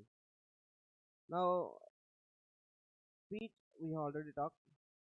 A pace. Now you know that. What does it mean by pace? It's the speed at which a person speaks. Even pitch, the volume. Pitch we have talked about the volume. Space, again the speed. You may slow down your speed if the matter being presented is complex and abstract, and you want to emphasize an important idea or explain a significant point. For the introduction and conclusion of point, the speed is slow, but for the narration of anecdote and examples, you may speed up the date. What influences the speed is the kind of audience and the channel of communication. Already I have discussed with the speech and pace. Speech means volume. Okay, in that volume, where how the variations you are, because you are giving in little bit 1 or 2 second time to think about. Natural हमें biologically बहुत important है, right? एक जो हम 2 seconds का time दे रहे speed में, because your mind is not easily catch the point. Okay, next is pronunciation. I have already talked on that. Your pronunciation should be understandable. Pronunciation is the way we pronounce each syllable of a word, which can be accurate, not or not. Example, pronouncing down or dawn is wrong. Now you have to understand the way how you are going to pronounce. Accent is the language rhythm and melody which distinguishes regional variations of the same language. Now where to give the stress? Okay, that stress pattern come under this accent, where you are giving the stress. For example, in phonetics there is a word called examinations, question, doctor, master, teacher, understand, pleasure, major. Now you have to understand where I am giving the stress. Do you understand? And that depends upon the actual native language accent pattern. So we are not going in detail, but it always matter how you are going to pronounce the word. Do you understand? Yes. For example, in a village, or you can say in most of the urban areas also, people used to say temporary. You know this, but they don't know, na. This is something they actually it's a temporary, right? But the way they used to speak their native language, they used to speak the English words also, right? That's why this accent pattern and this pronunciation pattern always matter, because it has some kind of a impression on the audience. And the audience, at least for example, we Indians can easily catch, but if any foreigner can come, it is very difficult to understand them, because the way we pronounce, that should not have any accuracy. At least 50-60% accuracy should be there while pronouncing. Do you understand? So this is something also important part in non-verbal communication. So another feature of spoken English that aids the transmission of meaning is intonation. So pronunciation countable, the standard way in which a word is made to sound when spoken, while intonation is linguistic, the rise and fall of the voice in speaking. This is something I just wanted to put it. Just have a look at on this particular sentence. You will understand. I have already talked on that falling and rising tone. Next, basic intonation patterns are falling and rising tone. I have already talked that. Next, pauses. We will complete this and barriers today. The communication, the whole communication part will be completed. Okay. Pauses. It is a short silence that occurs regularly in speech. Now, why there is a need of a pause? First of all, you have to think about that. Why there is a need of a pause, and why there is not a need of a long pause? What is the basic difference of that? Pauses are important, but what happens if we are having lot of long pauses like Atal Bihari Vajpayee? Obviously, there is a connection between audience and you happens only in a small pauses. If it is, yeah, yeah, what to do with in these long pauses in long time? People they don't connect. Meantime, they can think other things. Yes or no? So that is, for example, just suppose somebody's asked me, I asked them, sir, online nahi chalu hai. So we break that point and long pause happen, right? The teaching. So it is again we have to rethink, go back to what we were. So it's always a time consuming. So long pauses, especially that is a different thing. But while speaking, when आपण जेव्हा बोलतो, when we are used to talk, एक speed मध्ये आपण बोलतो, एकदम जास्त fast पण बोलत नाही, एकदम स्लो पण बोलत नाही, नॅचरली आपण बोलण्याचा प्रयत्न करतो. बऱ्याच वेळेला आपल्या सोसायटीमध्ये वेगवेगळे लोक आपण पाहतो, त्यांचे काय बोलतात ते लक्षातच येत नाही, आणि जे लोक त्यांच्या सोबत राहतात त्यांना त्याची प्रॅक्टिस झाल्यामुळे लक्षात येतं. बरोबर आहे? Yes. Otherwise it is very difficult ना. तसंच एखाद्या प्रोफेशनल लाईफमध्ये एकतर तुम्हाला वेळ कमी दिलेला असतो, आपको बहुत कम टाइम दिया जाता है to to give your presentation, whatever the things you are going to do, maybe your meeting, your other kinds of communication with your clients, your customer, or maybe your professional other courses where you are going to give any kinds of speeches. Suppose in such kind of audience, the audience is educated and professional. They are giving much importance to their time. Yes, no. In such situation, your time is and their time is always considered, because for that matter they are coming. They wanted to complete in time. नाहीतर तुम्ही 10 मिनिटाची गोष्ट 1 तासात जर सांगायला लागलात, म्हणतील sir मी बाहेर जाऊन येतो तोपर्यंत तुमचं होऊ द्या. Because that is not going to be accepted, and that's why long pauses not more than having more than 10 seconds, right? Yes, suppose I'm drinking a water, so I can at least take 10 seconds, right? If it is more than that, again it is disconnected. Yes. So it is a short silence that occurs regularly in speech. It is generally coincides with the boundaries of breath group, that is the number of words spoken in a one breathing. श्वास घेण्यापुरता जेवढा आपला वेळ लागतो, सांस लेने को जितना time लगता है उतना ही टाइम हमारा पॉज होना चाहिए, right? In natural way, sometimes we used to take in that way. Use pauses where the punctuation marks would have been put if the speech was written, and that is why that punctuation, full stop, these are the very comma, full stop, these are the punctuation why it is used. At least a reader or a speaker can take a pause, right?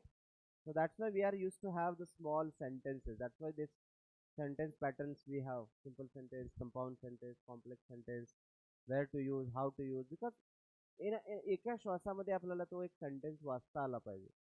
Okay, let us see. Use pauses where the punctuation marks would have been put if the speech was written.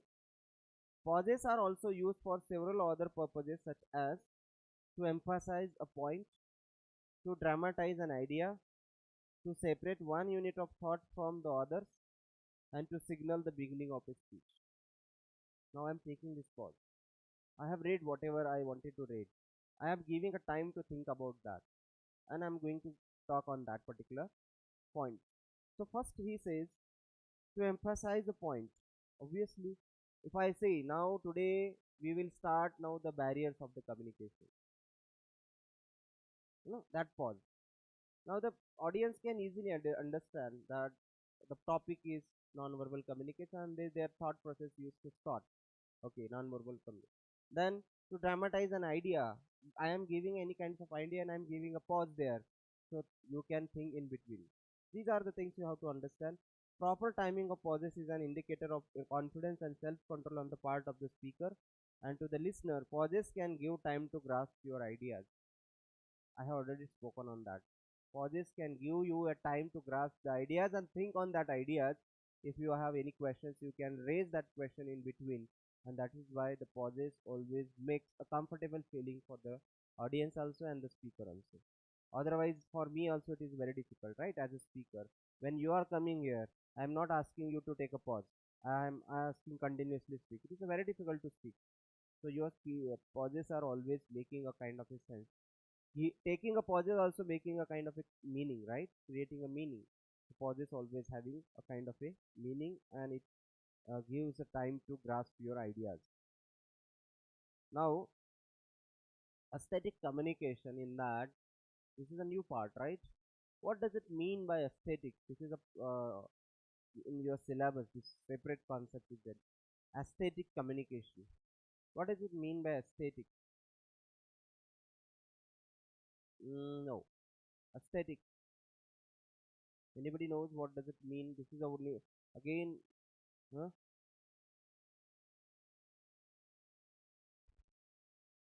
Yes.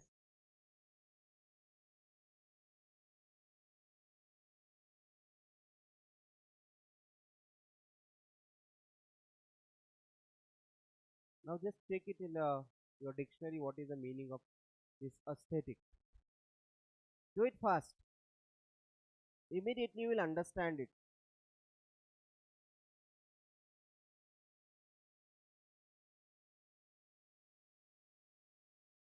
Concern with beauty. Then again there are second meaning, third meaning. It is not only one meaning of aesthetic. Soundarya of what?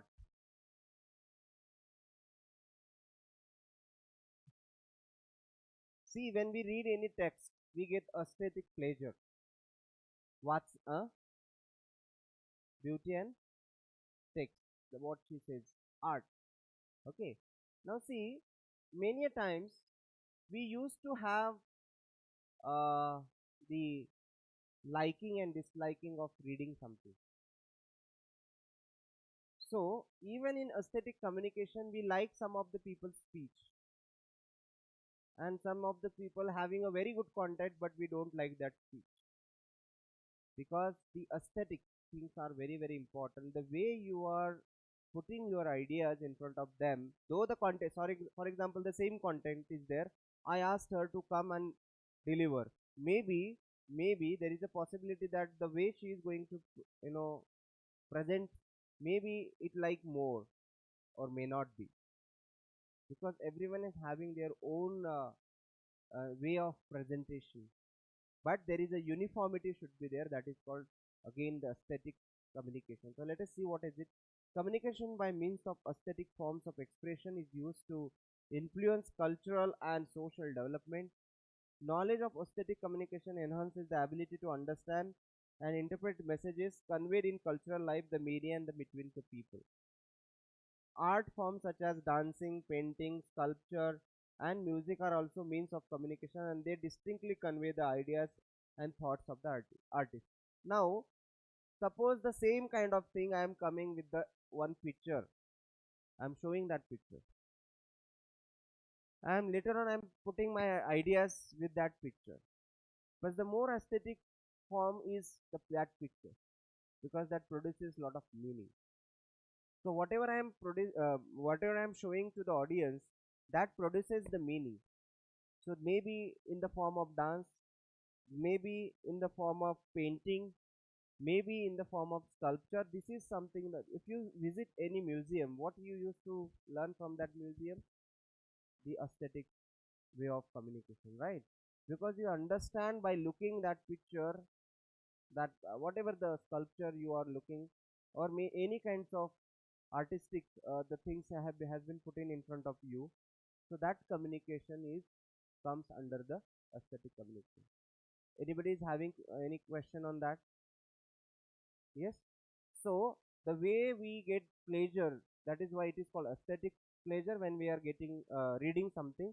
The other way, when you are showing any kinds of art in the form of painting, suppose you are looking towards a good painting, so you will have a lot of meaning of that painting, and the aesthetic pleasure you will get it from that, and that is the aesthetic communication. This is one of the types of non-verbal communication. Do you understand? Yes. Appearance. Now this is a very important part. Your appearance. Appearance includes the first thing you notice about a person. Yes, how he used to come. A well-dressed and groomed person is presumed to be organized and methodical, whereas a sloppy, shabby person fails to make a favorable impression. Hence, dress code is important. Now you see, in most of the professional meeting, people used to come up with a tie and boot, right? Because again, this is aesthetic way of communication. You know how? Because the way they are putting themselves in front of us. If they are coming with Bermuda or one third or something, it doesn't make any kinds of sense. But actually, in other way, actually your dress code is doesn't matter. Listen to me. I just wanted to put up the ideas. Both are accepted, but where one is formal, another is informal. Do you understand?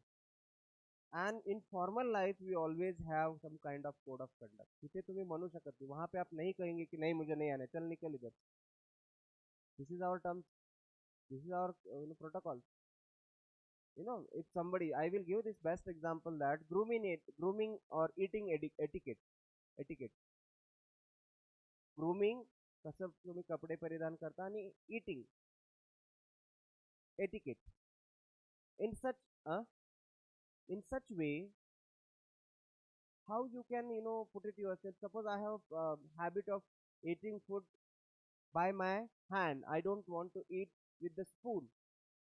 And your clients, or uh, the persons who are coming for uh, a particular reason to your country, and they used to eat with the spoon. All the time it is not accepted, but at least for them, for that moment, these are the etiquettes you have to follow. Yes, because this is a part of, again, the organizational etiquette. Do you understand? Corporate etiquette, we can say that. And that is why this appearance form is always playing an important role in any institution, any organization. Do you understand? Yes. If you are properly dressed and look smart, you would induce among the listeners a receptive mood. Yes or no? A receptive mood always makes you to, active participation in that particular discussion or in that particular session. So personality as a part of the message you communicate. In general, a sober, simple, neat, formal and comfortable dress that you habitually wear should be preferred for oral presentation, group discussion, interview, etc. Suppose today I'm not wearing any kinds of suit and boot, that doesn't mean I'm not a professional. But what does it mean? A sober, a simple, neat, formal, comfortable dress. Do you understand? These are the meanings are very very important. इथे म्हणू शकत नाही आम्हाला कॉन्स्टिट्यूशनने खूप काही freedom दिलेले आहे, आम्ही कसेही घालणार नाही. This is a professional life. तुम्ही प्रोफेशनल सोडून बाहेर काही करू शकता. म्हणून आपल्याला शाळेमध्ये ही सवय का लावली जाते युनिफॉर्मची, की there should be a discipline. आणि जेव्हा एखाद्या शाळेचा ड्रेस कोड पाहून त्या शाळेमधले सगळे मुलं जर ड्रेस कोडमध्ये असतील, स्वच्छ कपडे घातलेले आहेत, व्यवस्थित घातलेले आहेत, तर त्या शाळेचे आपोआप एक लुक किंवा एक ॲपियरन्स, एक वेगळं, एक अलग अपना क्या बोलते हैं उसको, इमेज क्रिएट करता है सोसाइटी में. So that's why this is a very important part of our life, how you appear in front of the audience. Next is symbols. Non-verbal symbolic communication uses learned socially shared signal systems. Now, just take an example of traffic signal. Now, socially we all have accepted this. Red signal is a, is a different kind of meaning producing, right? Stop. Yellow signal is asking now ready to go, not go, ready to go. But हमारे यहाँ पे red होता है तो भी हम चलते हैं, येलो होगा तो हमें लगता है नहीं अभी हो गया हमारा, निकलना ही है, और ग्रीन तो है तो हमें उड़ाना ही है गाड़ी जोर से. So this this approach, easily not going to accepted by any other particular kinds of a personality which coming from abroad. आपल्याकडे सिग्नलला कशा पद्धतीनं फॉलो केलं जातं त्यावरून पण ह्या सिम्बलचा अर्थ आपण घेऊ शकतो. आपण सिग्नलच फॉलो करत नसाल मग ह्या सांगण्याला काही अर्थच नाही, राईट. एक एक एक्झाम्पल घेतलं, तसेच बरेच अशा गोष्टी आहेत त्या खूप व्यवस्थितपणे प्रत्येक कल्चरमध्ये डेव्हलप झालेल्या आहेत. हर कल्चर में अपना अपना एक अलग तरीके का सिंबल है, वो सिंबल कुछ मीनिंग प्रोड्यूस करता है, रिप्रेजेंट करता है. Do you understand? So non verbal symbolic communication uses learn socially shared signal system. सभी ने एक्सेप्ट किया है वैसा socially. As with verbal symbolic communication, the relation between the sign and the signified concept is arbitrary.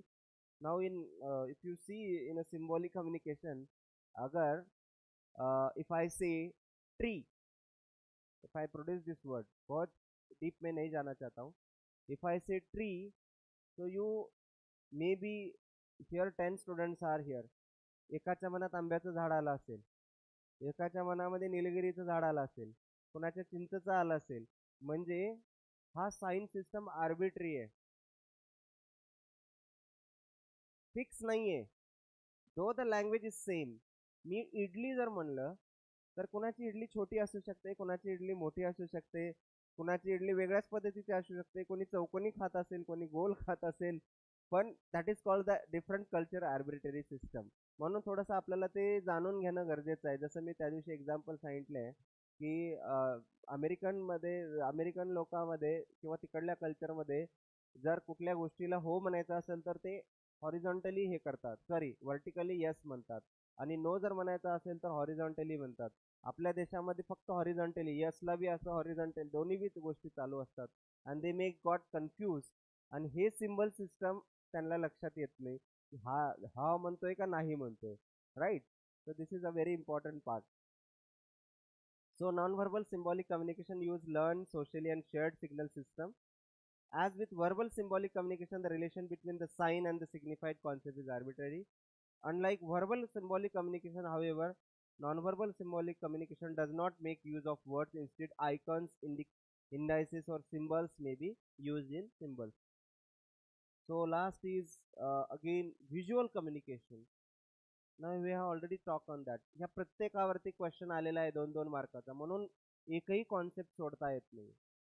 थोडंसं लक्षात घ्या. एवढा वेळ देण्याचं एकमेव कारण आहे, खरं तरी 4 लेक्चरमध्ये संपायला पाहिजे, 4 तासामध्ये आपले 8 तास होतात.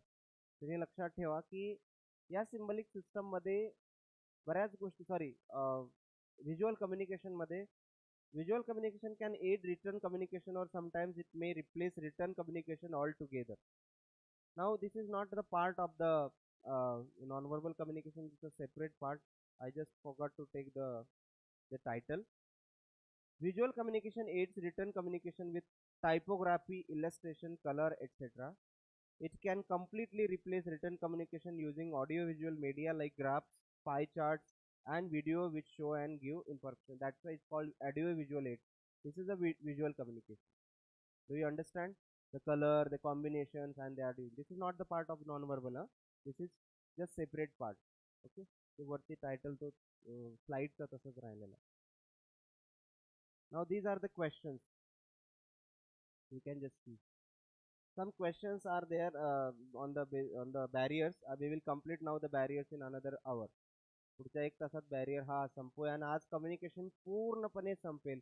कुठलाही जरी प्रश्न आला कम्युनिकेशन वरती तर तुम्हाला सांगता आला पाहिजे, एवढं मी डिटेलमध्ये घेतलेलं आहे, जरी त्याचा वेटेज कमी आहे. ठीक आहे. वाचा क्वेश्चन.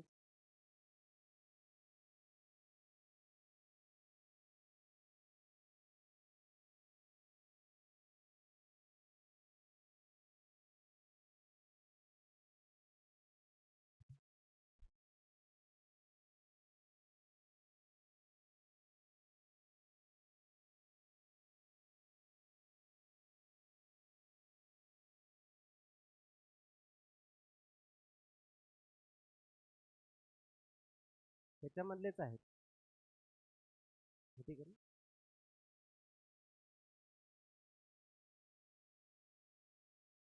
अरे तुमच्या बुकमध्ये आहेत ते सगळे, फक्त तुम्हाला त्या त्या सिच्युएशनला समजावं म्हणून. For example define visual communication, जसं मी आत्ता सांगितलं तसाच क्वेश्चन आले. राईट एनी फोर बॅरियर्स में शिकवेल. What are the characteristics of effective communication? That is 7 C's. Okay. Conciseness, consideration, concreteness, completeness, clarity, courtesy. Then what is a diagonal communication? हे तुम्हाला सांगता आलं का? पहा, ऐकते वेळेस फार सोपं वाटलं होतं. मी तुम्हाला त्याच्यासाठीच डिस्क्रिप्टिव्ह मधून एवढं स्लाइड मध्ये एवढे पॉइंट्स येत नाहीत, पण मी डिस्क्रिप्टिव्ह का ठेवतोय, कारण फक्त तुमच्या डोळ्याच्या समोर ते पण राहील आणि मी सांगतोय ते पण तुम्ही लक्षात घ्याल. Actually this is not a good method to putting all the ideas in PPT.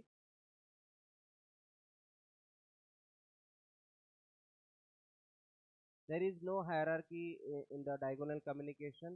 A subordinate or an worker can directly talk to the manager, right?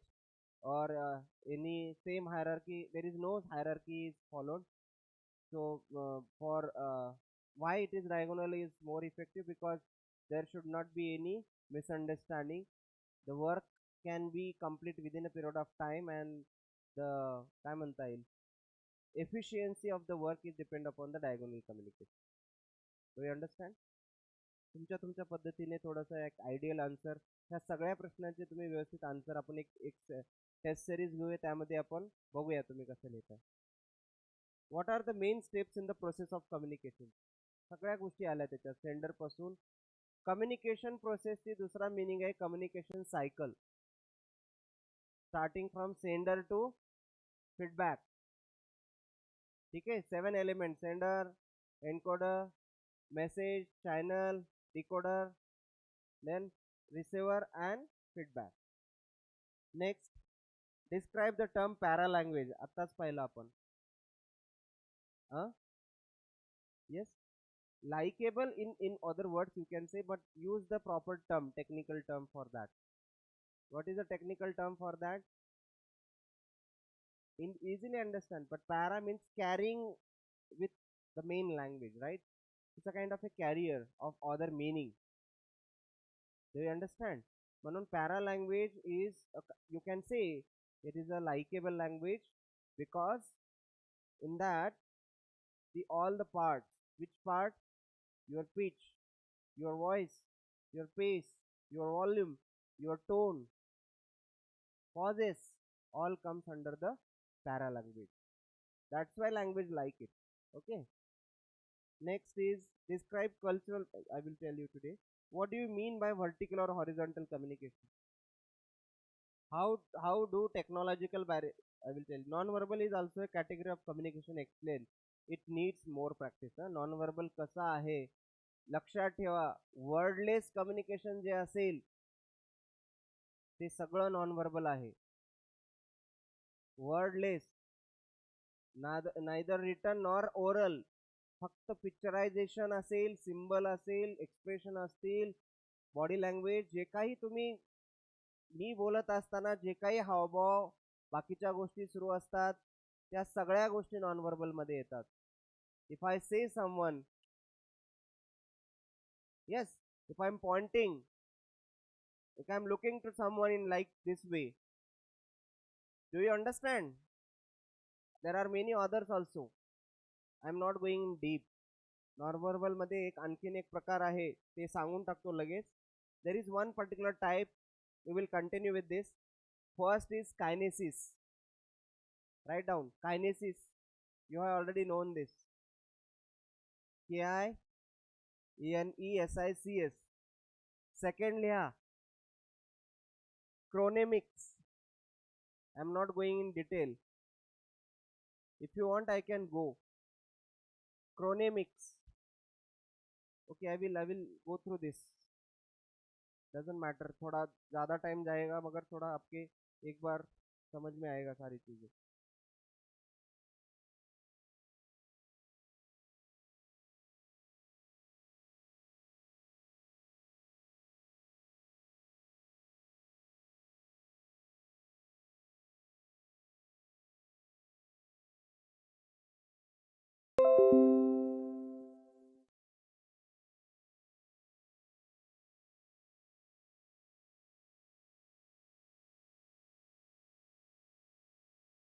Please look at to me. थोडंसं मी जास्त डिटेलमध्ये का नाही गेलं, कारण तुमच्या सिलेबसमध्ये फार कमी आहे. तरी तुम्हाला महत्त्वाचं माहिती असावं असू द्या. ही थोडीशी वेगळी स्लाईड आहे. थोडं बघा, समजतं का? मी फास्ट जातो, जिथे जिथे महत्त्वाचं आहे तिथे आपण हे करूया. पहा, तुम्ही हे समजलं असेल तुम्हाला. वर्ड्स, त्याचा पर्सेंटेज पहा, व्होकल व्हरायटी पहा आणि नॉन व्हर्बल पहा. 55% नॉन व्हर्बल आहे, 38% व्होकल व्हरायटी आहे, म्हणजे जे काही आपण टोन आहे, वेगवेगळ्या गोष्टी आहेत, आणि 7% फक्त मी जे प्रोड्यूस वर्ड करतोय ते आहे. हे एवढं इम्पॅक्ट करतं बोलत असताना आपण. म्हणून 93% जो 38 आणि 55, 55 प्लस 38 किती होतात? 93% of the communication is non verbal communication in our day to day spoken communication thing, whatever we communicate. 93% with a non-verbal, don't forget. So these are the things we have seen. Then we have talked about the transfer of information through use of body language, including eye contact, facial expression, gesture, and more. Okay, for example, smiling when you meet someone conveys a friendliness, an acceptance, and openness. And indirect, without use of words, more impact of message, more emphasis, and fetches attention. Next is elements of personal communication. We have already said 7% spoken word, 38% voice and tone, 55% body language. This is a very, very additional information for you all. Okay. Then this is the non-verbal communication body language. I have shown you, I think, this. Okay. Kai ways of talking. Example, pauses, stress on words. Posture. Example, slouching. What is slouching? SLOCHING. What does it mean by this? Just take it, slouching.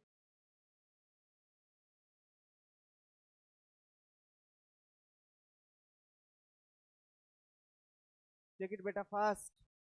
This is a task for you all the time. If I'm giving the meaning, then no use of that giving the meaning unless you start. Okay. Huh? Asa. Upon, huh? So this is always having a different kinds of meaning, right?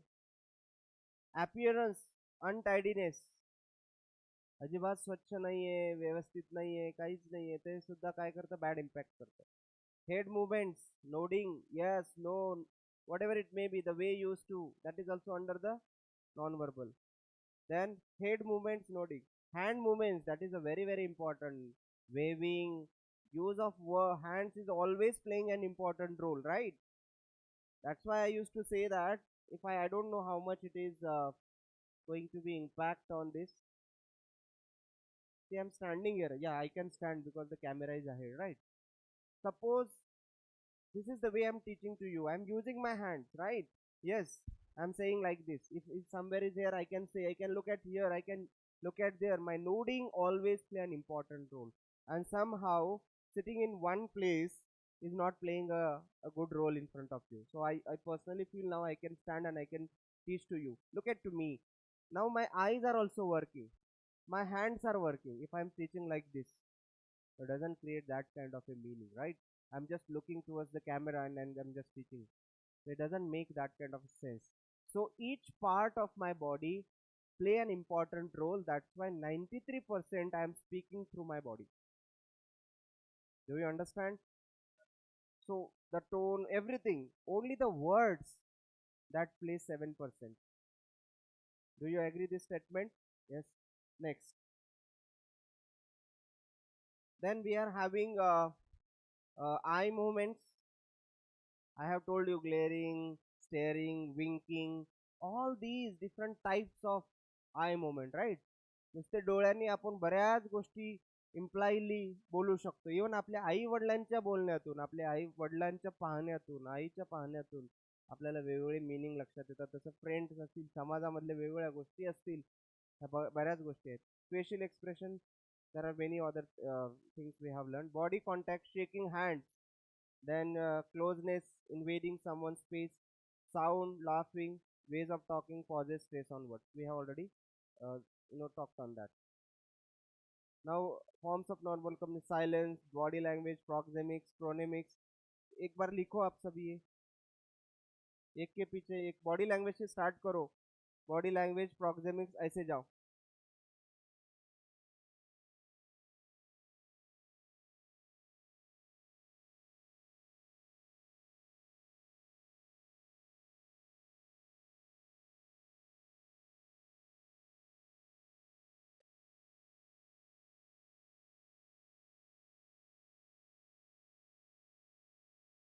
The earlier slide which I have shown, that is taken from the whole note from the institute and other resources, so that you can be familiar with that.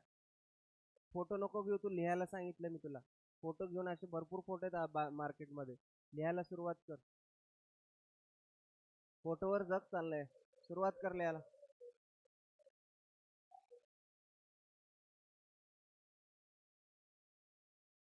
आणि आपापले mobile तेवढे मध्ये ठेवा, continue mobile मध्ये बरेच जण बघतायत.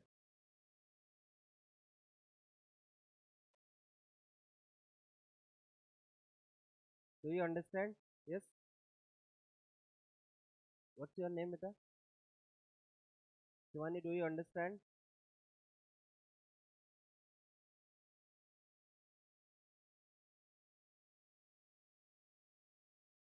बाकीच्या मुली कुठे गेल्या? घरी? अरे पण हे पण म्हणतात.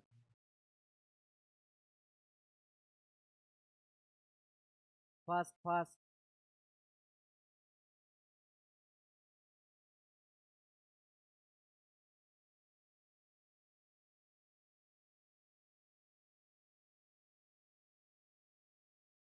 Spelling, write it properly. I will tell you. That's why I'm not gone detail. It takes 1 month to teach all the things. I'm just telling in one lecture particularly. आपल्याला पुढचं पण बॅरियर संपवायचंय फास्ट. 10 मिनिटात मला हे संपवायचंय, कारण तुम्हाला earlier जी slide दाखवली तेवढंच तुमच्या सिलेबस मध्ये आहे. त्याच्यामध्ये थोडंसं ऍडिशनल आहे, पण त्याच्याशी को रिलेटेड आहे, फार महत्वाचं आहे.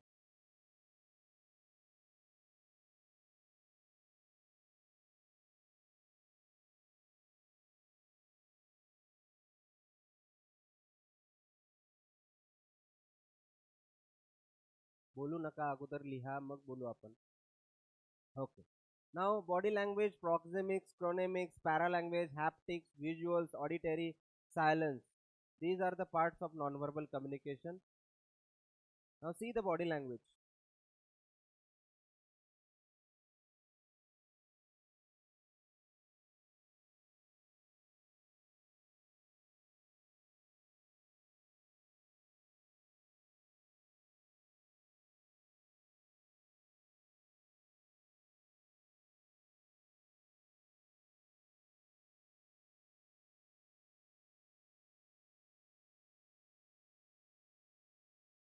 Please just have a look. आपल्याला एक्सप्लेन नाही करायचंय, फक्त डोक्यात ठेवायचंय काय काय आहे. Got it? Yes Shivani, all the pictures. Next. So we have talked about this. Now see this way how you stand.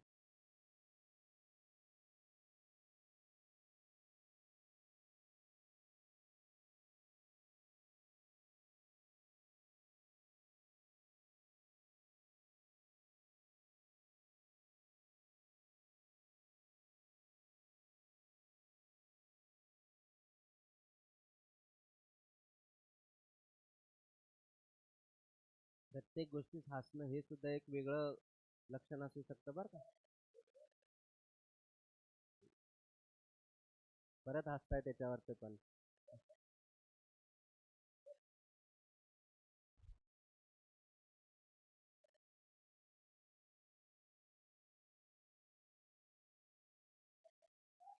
बस, maintain the decorum. Me it should not be more than this. This is the last thing. असं नाही की मला हे कळत नाही गोष्टी, पण आपण काही स्पेसिफिक पर्पज घेऊन इथं आलेलो आहोत, राईट? तर please you have to respect your whatever the things you wanted to do in your life. So this is something the way. Next is gestures. You know there are different meanings. Hey, victory if you are having, Showing thumb means best of luck. Hmm? Pointing means, showing something, right? So thumb, see, only because of the hands and how you different meanings you can produce.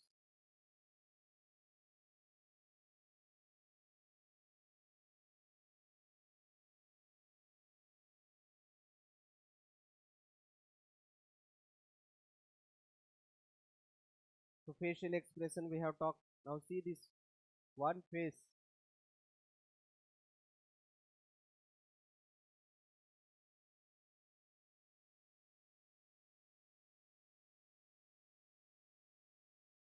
Eye contact. There is one term is called oculesis. Just please have a look on that. Oculesis is the study of eye movement. There is another word for that, oculesis. As a method of non-verbal communication, eye contact, an important channel of interpersonal communication, helps regulate the flow of communication and it signals interest in others. So you have to understand this study is called oculesis. Okay, oculesic. हे लिहून घ्या जरी माहित नसेल तर word oculesic. So most vital during the interpersonal communication, it shows the speaker that you are tuned into and understand what they are saying. This is something again, there are different other meaning. Eye contact actually evokes presence and project confidence, self-esteem, assertiveness. See the way people used to keep the eye contact while speaking and it always matters. Now types of eye contact. You don't imagine there are how many meanings. Not looking at person, lack of confidence on disinterest. Unblinking eye gaze indicate disapproval. Reduced pupil size, doubts about the content being delivered. Deliberately avoiding eye contact, dislike or falsehood. Normal eye contact, confidence and or interest. The direct stare of the speaker, honesty or openness. Downward glances, that is modesty. An eye rolled upward, sign of fatigue or fatigue, you can say. Personal appearance we have already seen. How you look. Appearance upon last part upon पाहिलेला होता. Uniform, how does it look? Your uniform talks a lot about your organization. First impression are made within the 5 minutes of meeting someone. A neat, clean and well ironed uniform is acceptable and appreciated by one and all at all times. Haptic or now this is tactile communication or haptics. This is a new term. एक तीन term नवीन आहे तेवढ्या सांगून आपण थांबू. This is called haptics. Haptics is non-verbal communication through touch. When it is used properly, it can be create a more direct message which has warmth and trust, but when it is used improperly, it can build barriers and cause mistrust. One can easily invade someone's space through this type of communication. If it is used reciprocally, it indicates solidarity. If it is not used reciprocally, it tends to indicate differences in status. So haptic communication is communication by touch. Touch or haptic is the characteristics of non-verbal communication and used when we come into physical contact with other people. We use handshake to gain trust and introduce ourselves. So how you handshake to someone in a proper or confidence manner, that also makes an impression. आपण जर व्यवस्थित handshake जर केला तर समोरच्याला पण लक्षात येतं the bond between you and that particular person. If you are not doing handshake in a proper way, that doesn't create any kinds of meaning. So haptics plays an important role. Already I will tell you another example. When a mother used to touch the the to the baby in a very soft manner, putting the hands on the head of that baby, keeping the whole things in a proper manner, that touch automatically understood by that baby, and he understood easily his or her mother's touch, and that creates an affection, right? When a mother hugs to a child, जेव्हा आई आपल्या बाळाला गच्च पकडते, तर त्या बाळाला त्या आईकडून किंवा त्या बाळाला किंवा त्या आईला एक फिलिंग क्रिएट होते. आणि ती फिलिंग म्हणजे त्या बाळाचं प्रोटेक्शन, त्याला एक ट्रस्ट निर्माण होतो की माझ्यासोबत कोणीतरी आहे. म्हणजे लहानपणापासूनच त्या टचचा इम्पॉर्टंट आहे. Second, when you are touching to the feet of your elders and the elders are keeping the hands on your head, what does it create? Create a kind of a responsibility, create a kinds of sensible things that somewhere someone is with me and giving the blessings. आशीर्वाद आपण आपल्याला मोठ्यांकडून मिळतात जेव्हा त्यांच्या पाया पडतो किंवा त्यांच्या पदस्पर्श आपण म्हणतो ना, त्यावेळेस आपल्याला आशीर्वाद मिळाले जातात. वा, if somebody is uh, keeping the hands on the shoulders, so that is again a trust between two friends. दोन व्यक्ती खांद्यावर हात टाकून चालत असतात, त्यावेळेस तो जो आहे तो ऑटोमॅटिकली एक friend, having the trust between two friends, आणि एक फ्रेंडशिप स्ट्रॉंग बॉन्ड आपल्याला क्रिएट झालेला दिसतो. Yes or no? अशा बरेच एक्झाम्पल आहेत. हँडशेकचं बेस्ट एक्झाम्पल आहे. Patting on the back, very good बेटा, very good, well done. If a teacher when patting on the back to any student, so that creates a kind of a meaning that is called haptics. सगळ्यांना समजते? ते खूप example आहेत, फक्त थोडक्यात मी तुम्हाला सांगितलं. That is called haptics. So how it creates, how it makes the problem also, both are in this haptics, this is acceptable. So space distancing that is called proxemics. झालं. आणखीन एक टर्म आहे, ते तीनच टर्म मला सांगायचं आहे. An interesting area in the non verbal all body language is that spatial relationship or proxemics, the study of man's appreciation and use of space to communicate. आता for example, I am standing here and I am making the distance between my students and me. Do you understand? The same way in our society, even though we live in a family, we give some kind of a distance, we give some kind of a space to our family, right? So if your elder brother is also living with you, and the brother having a family, you also have a family, your parents also staying with you. So in a joint family you will find the space, everyone will provide the space. Same way, this is something, the space in our life plays an important role. When we go in a public, we used to have some kind of a space between the people, right? That is called a kind of a space we maintain, social distancing we used to say. When we are suppose I am going to give a lecture in my students, so I maintain the space between them, and that is a kind of a appreciation we used to do. Because suppose you are talking to your boss, you should maintain a space. Suppose you are talking to your teacher, you should maintain the space. Then and then only that appreciation comes from the higher authority. Otherwise, all the time you should not take friendly to them, because that space is not going to be managed. Do you understand? That's why public space, a political leader, you say, any important person, they always maintain a space, because their position is always matter. If the position is not going to be, the space is not going to be matter, then that position is not going to be valuable. There is a lot of deep meaning of this word. So there are three phases of space. We will see. प्रत्येकाच्या आयुष्यामध्ये ह्या तीन गोष्टी असतात, आणि ह्या आपण लक्षात. The study of spatial territory for the purpose of communication uses four categories. One is informal space, the intimate distance for embracing or whispering 6 to 18 inches, the personal distance for conversation among good friends 1.5 feet to 4 feet, social distance, what we used to say social distancing, for conversation among acquaintances 4 to 12 feet. या लक्षात घ्या किती space आहे social distancing. And then public distance use for public speaking more than 12 feet. म्हणून पहा, एक मोठा stage जेव्हा असतो, मोठी सभा चालू आहे, तर त्यांच्यामध्ये एक गॅप ठेवला जातो, because it should have to maintain and they can easily identify, right? तेवढा स्पेस नाही त्याला, तर त्याला काही अर्थ राहत नाही. So while the use of each of these spatial relationship can impede or promote the act of communication, the area that humans control and use most often is their informal space.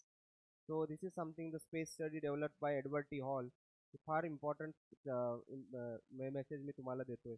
पहा, intimate space जो आई वडिलांमधला आपण पाहू शकतो, दोन व्यक्तीमधला जो intimate space असतो तेवढ्या प्रकारे ते मेंटेन करू शकतात. त्याच्यानंतर पर्सनल स्पेस असतो, जो आपण भाऊ बहीण सोबत असून सुद्धा एकमेकांना पर्सनल स्पेस देतो, right. We use to give personal space. त्याची त्याची एक स्वतःची लाईफ असते, राईट. आणि तेवढा स्पेस आपल्याला मेंटेन करावाच लागतो, बरोबर आहे.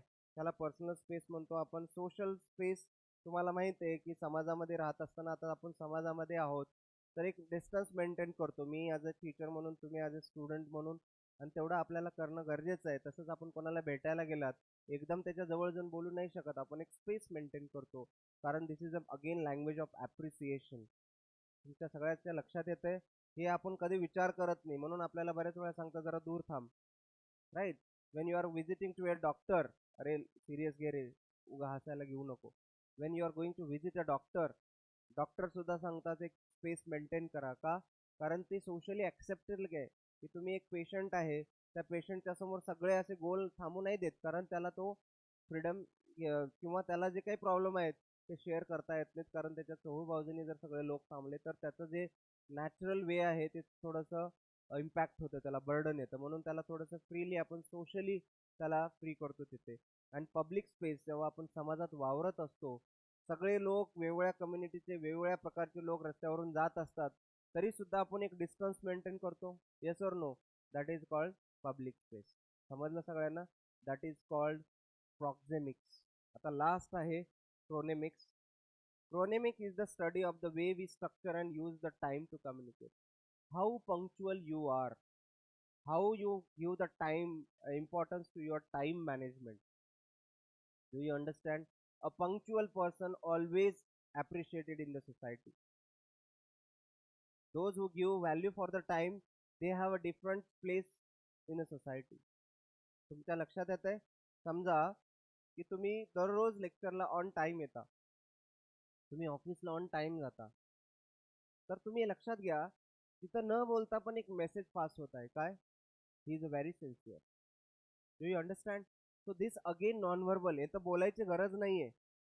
Punctuality plays an important role in chronemics. त्याच्यानंतर त्याचा पुढचा भाग, एखादा जर तुम्हाला प्रोजेक्ट दिलेला असेल आणि तो प्रोजेक्टला एक डेडलाईन दिलेली असेल, तर त्या डेडलाईनमध्ये जर तुम्ही तो प्रोजेक्ट कंप्लीट केला असेल, that is also having an importance. तुमच्या लक्षात येते मला काय सांगायचं ते? So everything, that is why now I can give a best example for delivery boy. जर एखादी डिलेव्हरी तुम्हाला दिलेल्या दिवशी, दिलेल्या वेळात जर केली, तर त्या व्यक्तीला न बोलता त्या कंपनीबद्दलचा एक ट्रस्ट निर्माण होतो, बरोबर आहे. एक एक्झाम्पल देतोय, हे वाईड पर्स्पेक्टिव्हला सांगितलं. पण डे टू डे लाईफमध्ये जे आपलं आहे, वेळेवर उठतो, वेळेवर झोपतो, वेळेवर जेवतो, ह्या सगळ्या ज्या गोष्टी आहेत, ह्या सगळ्या गोष्टी क्रोनेमिक्समध्ये येतात आणि त्याला एक सेपरेट एक महत्त्व आहे. आणि हे आपल्याला लहानपणापासून शिकवलेलं आहे, फक्त आपल्याला त्याला क्रोनेमिक्स म्हणतात हे माहीत नव्हतं. ओके. जर एखादी ट्रेन वेळेवर येत असेल, वेळेवर जात असेल, तर त्या ट्रेनच्या हिशोबाप्रमाणे आपण स्वतःला ॲडजस्ट करतो. आणि ती जर ट्रेन अवेळी येत असेल, नेहमी सगळ्या गोष्टी चुकत असतील, तर सोसायटीमध्ये राहणं फार डिफिकल्ट होईल. म्हणून टाईमचं युटिलायझेशन जे आहे त्याला क्रोनेमिक्स म्हणतात. म्हणून utilization of time is very important in chronemics.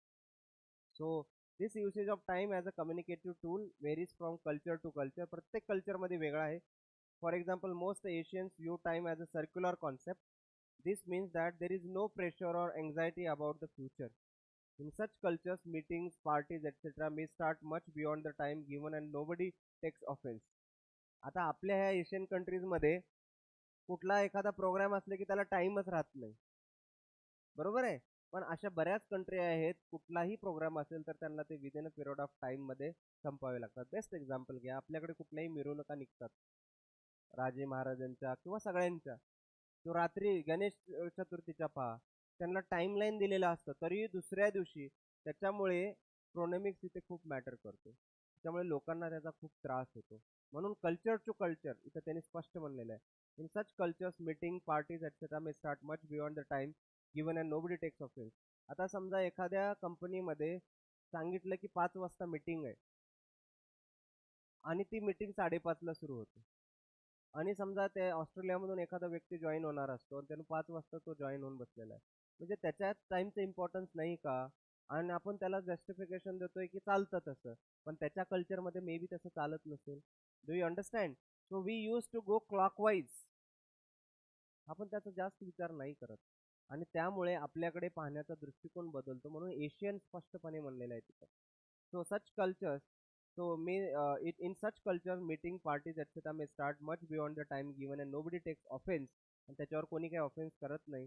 In other hand, in most European countries time is a linear concept.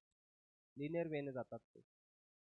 Such culture are sticklers of time. Punctuality is considered to be part of good manners and civility, and they view tardiness as a signal of hostility and discipline. I will give a best example. If you visit any Germany is any particular city, you will find the silence you will find on the road also, right? All the time, all the things, they used to do on time. सगळ्या गोष्टी सगळ्या discipline केल्या जातात आणि पंक्च्युअलिटीमध्ये तर तुम्ही imagine सुद्धा करू शकता. So that their culture is totally different. त्यांच्याकडे पहा, लहान मुलांपासून, म्हणजे आपलं खराब आहे त्यांचं वाईट आहे असं नाही सांगायचं, आपल्याला फक्त तो कॉन्सेप्ट डिफाईन करायचा. लहान मुलापासून मोठ्यापर्यंत एक स्वतःचं एक टाइम बाउंड ठेवलेला असतो. त्याच्यामुळे त्यांचे जे विजन आहेत, फॉर एक्झाम्पल एखाद्याला जर फुटबॉल खेळायचं आहे तिथे, तर तो काही करून तो टाइम तो मॅनेज करतो त्यावेळेस. आपल्याकडे वेळ मिळाला तर बघू, बरोबर आहे, कारण आपल्याकडे जाऊ दे ना तुला हेच करायचंय का, म्हणजे आपल्या कल्चरमध्ये फार वेगळ्या पद्धतीने ह्या गोष्टी घेतल्या जातात. म्हणून utilization of time, punctuality always play an important role. A thorough knowledge of the varying concept of time is therefore mandatory for successful business dealing today. आणि समजा तुम्हाला ऑस्ट्रेलियाच्या त्या व्यक्तीसोबत एखादा बिझनेस करायचा आहे, तुम्ही पहिल्याच प्रयत्नात तिथं फेल झालेला आहात, कारण they don't follow the time deadline. Do you understand? तुम्ही जर डेडलाईनच फॉलो नाही करत आहे तर त्या गोष्टीला काही अर्थ राहत नाही. भले तुम्ही खूप चांगली पद्धतीने बिझनेस करणार होतात, पण तुमच्या ह्या गोष्टीमुळे पण खूप इम्पॅक्ट होतो.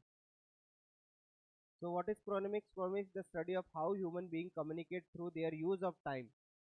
We attempt to control time, trying to use it more effectively.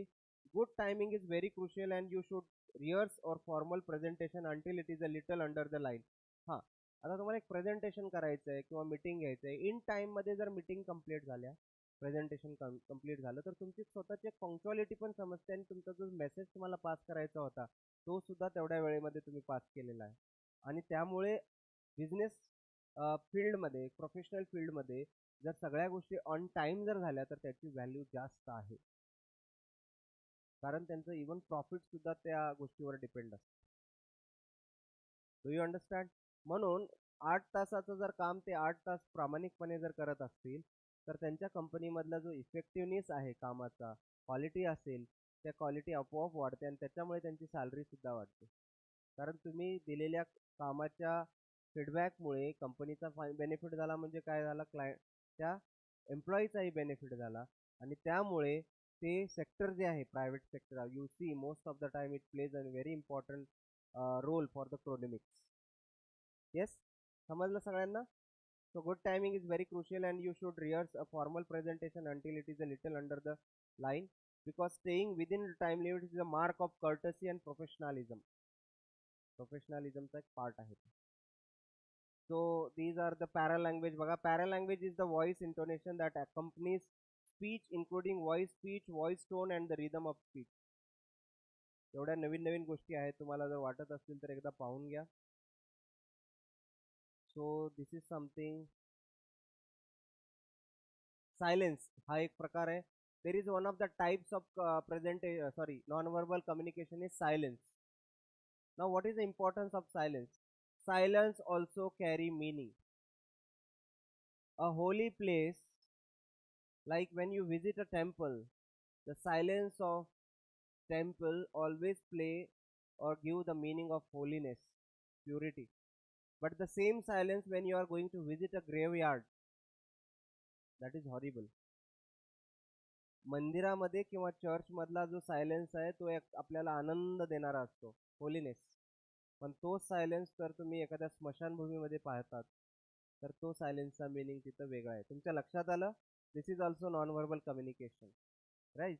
एखाद्या क्लासच्या समोरून तुम्ही जात आहात, त्या क्लासमध्ये संपूर्ण विद्यार्थी भरलेले आहेत, पण एकदम पिन ड्रॉप सायलेन्स आहे.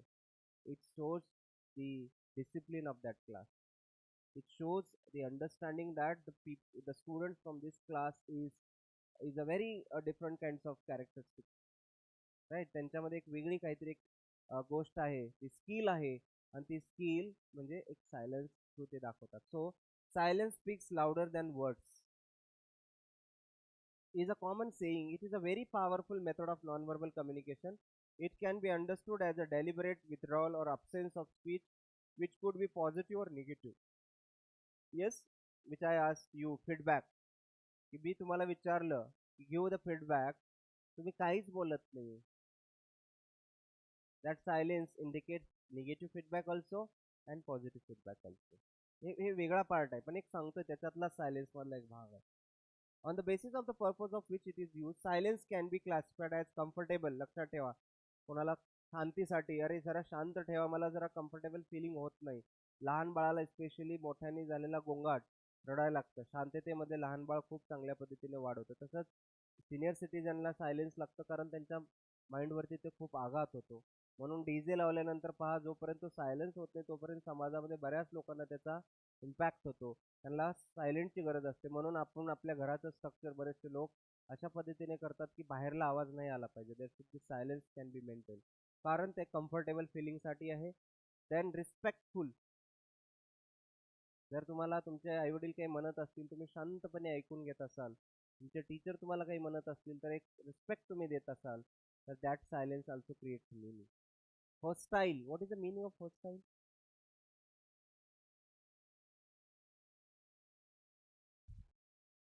Check it fast. तुम्हाला माहित आहे, पण ऍक्च्युअल तिथं कसं यूज करता येत नाही.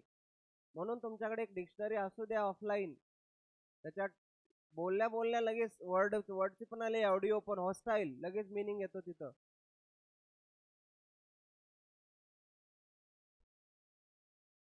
Having very strong feeling. Now हा inside silence, right.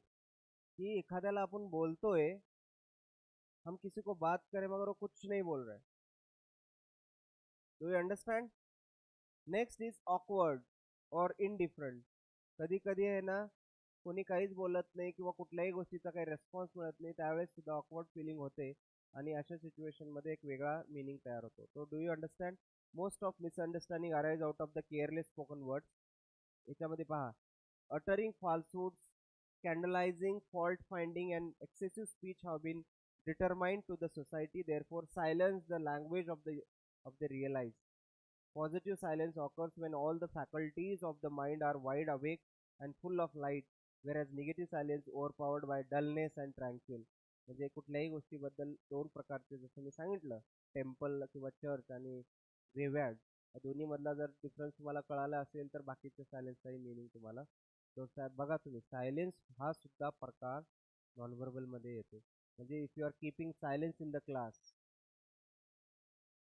itself is the meaning of non-verbal communication. You all are listening to me. Do you understand? So that is why it is a very important part of non-verbal communication. So allowing silence in a conversation puts pressure on the other person. Silence can indicate hostility. Silence can indicate disagreement.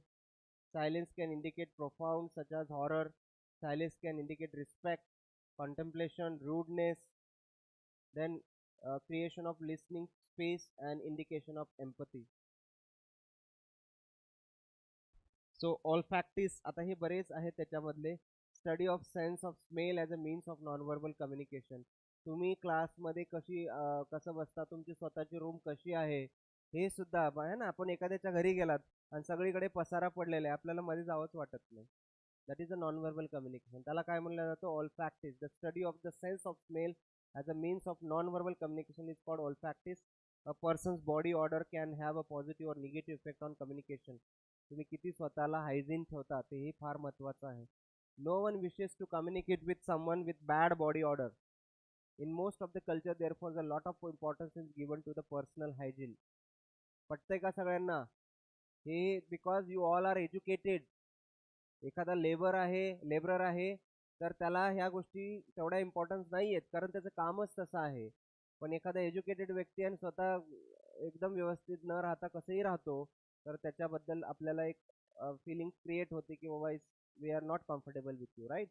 So that is called olfactics. Visual और audio visual colours जे आपण visual presentation पाहिलेलं आहे. Science and signal जे होतं ना symbol, excuse me, पहा तुमच्यासाठी मी एवढं परत एकदा सांगतोय. पहा, flammable gas, first aid box, तिथं लिहिलेलं फायर एक्सटिंग्विशर, जरी लिहिलं नसलं तरी ते सिम्बल तुम्हाला लक्षात येतं, साइन.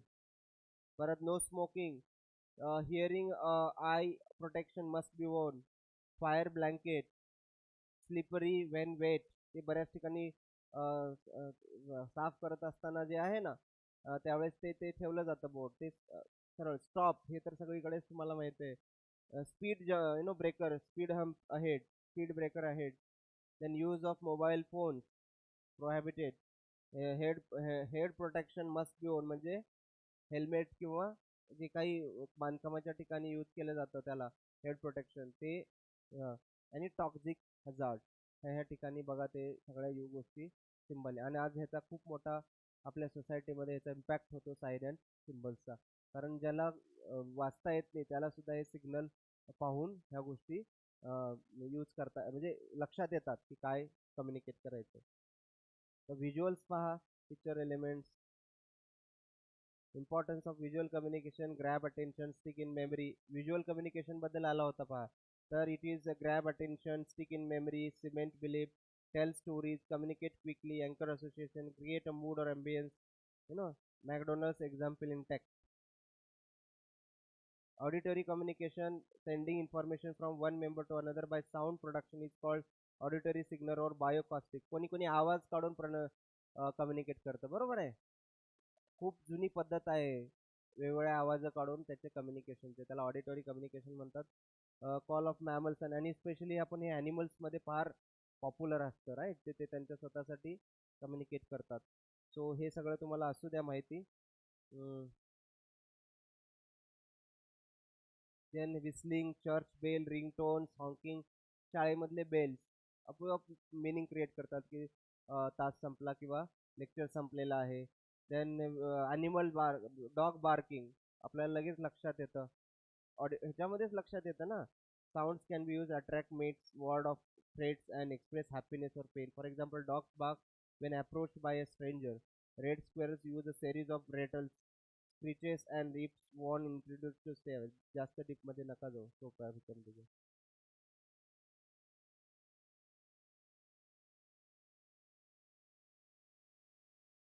वेगवेगळ्या ह्याच्यानी आपण ते गोष्टी हे करू.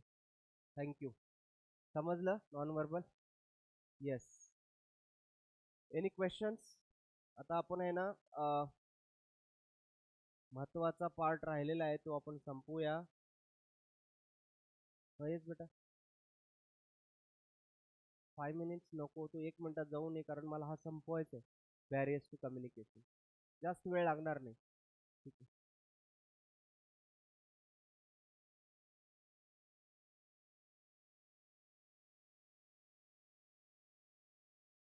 अरे नाही नाही, सगळे नका, एक जणच जा. नाही नाही नाही, मग मी सुरुवात करतोय, बघा तुम्ही विचार करा, कारण तेवढा वेळ नाहीये माझ्याकडे. एक जण जाऊन ये पटकन. तुम्हाला ऑलरेडी ब्रेक होता अगोदर याच्या.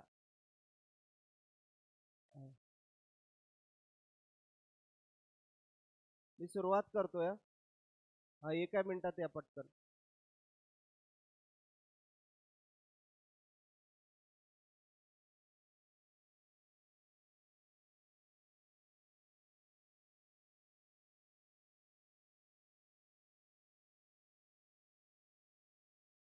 So this is the last point. It looks very simple, but it needs practice. What do you think? Yes, what's your name? Mahesh, काय वाटतं तुला? फार सोपं वाटतंय, दररोजच आहे, नवीन काय सांगतायत, बरोबर आहे, पण लिहिताना नहीं, लिखना आपल्याला डिस्क्रिप्टिव आहे, हमें लिखना है इन डिस्क्रिप्टिव मोड. जैसे मैंने पूछा what is a visual communication, now please tell me, आताच बोलला आपण.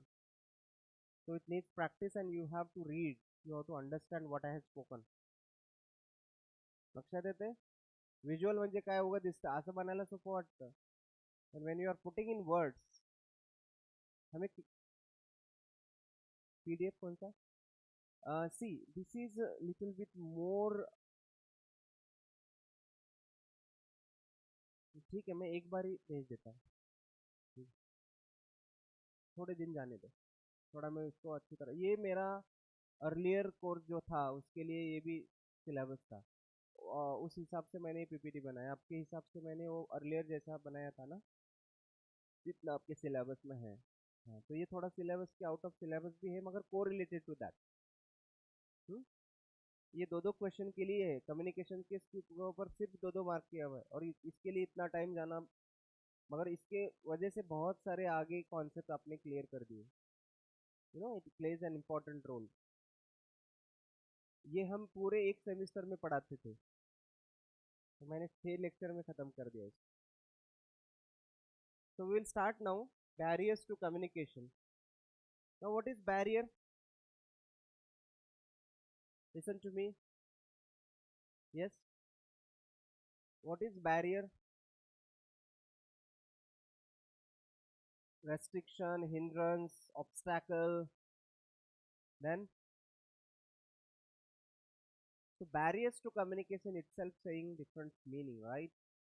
So how this barrier make the communication,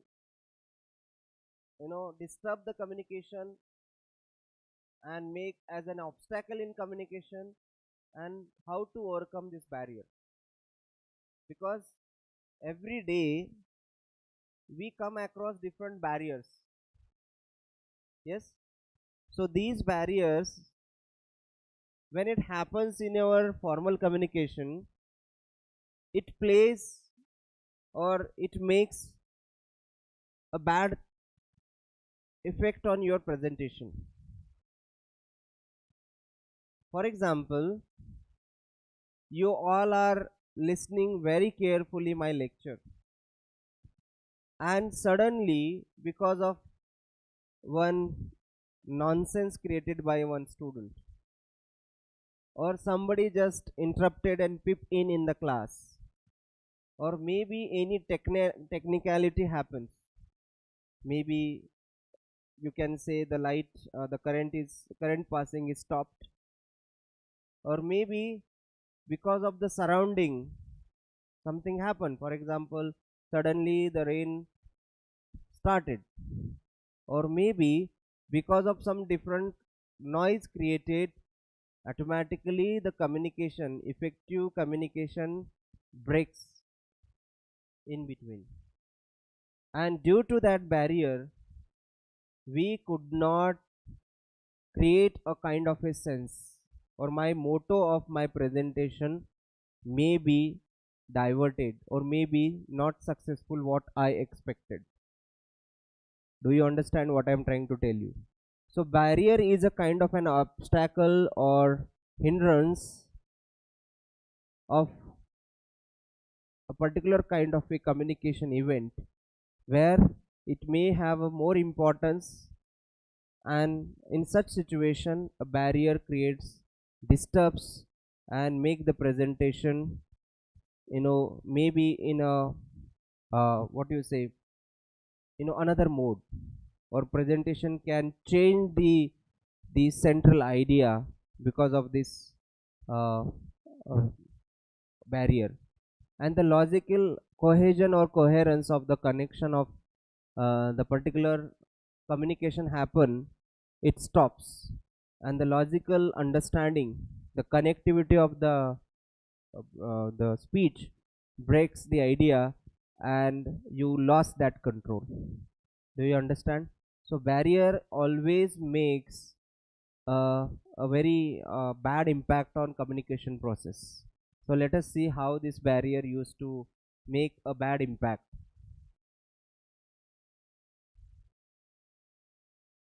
Communication mishaps.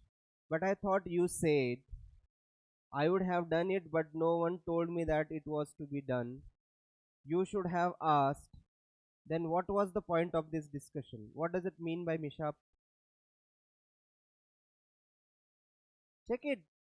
मी तुम्हाला आतापर्यंत कमीत कमी 10 न्यू वर्ड सांगितले, तुम्ही पाहिलात आणि त्याच्यातून काहीच आउटपुट नाही घेतलात, कारण तुम्हाला व्होकॅब्युलरी हा वेगळा सेक्शन आहे, simultaneously we are preparing for that. What is mishaps? Communication mishaps. Huh? Unlike unlucky accident or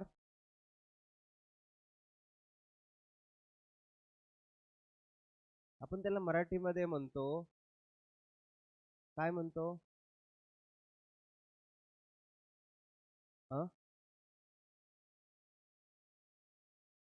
okay.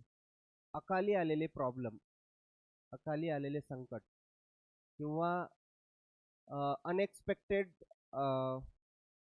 काय म्हणता येईल गोष्टी ज्या घडतात ज्याच्यामुळे आपल्याला कळतच नाही की काय करायचं पुढे. ओके. तर लेट अस सी कसं कम्युनिकेशनमध्ये ह्या गोष्टी यूज होतात. So human beings are poor communicators. Do you agree with this statement? Yes, be most of the time poor communicators. Really? Yes. Examples. Now this is for you. फक्त हसायचं नाही, meaning घ्यायचंय. अगोदर मी काय म्हणलं, अगोदर मिनिंग घ्यायचं, अगोदरच हसायचं का? मग तुम्हीच पप्पू होता येते.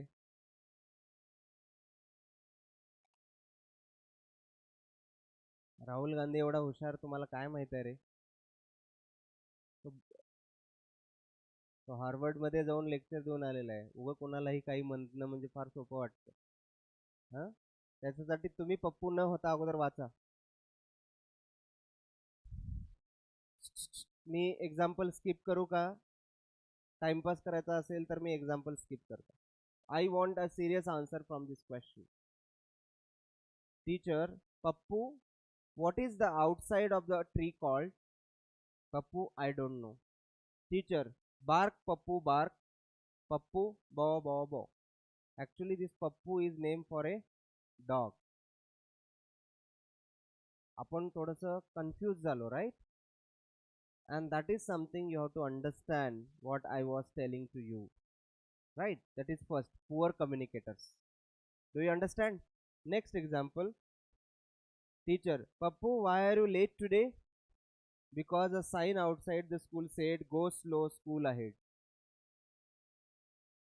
Now, because again we are poor communicator. Here the Pappu is the name of a student. So you have to understand that this is communication mishaps. There are many a times we are weak in understanding what the speaker is saying and how the meaning you are taking from that.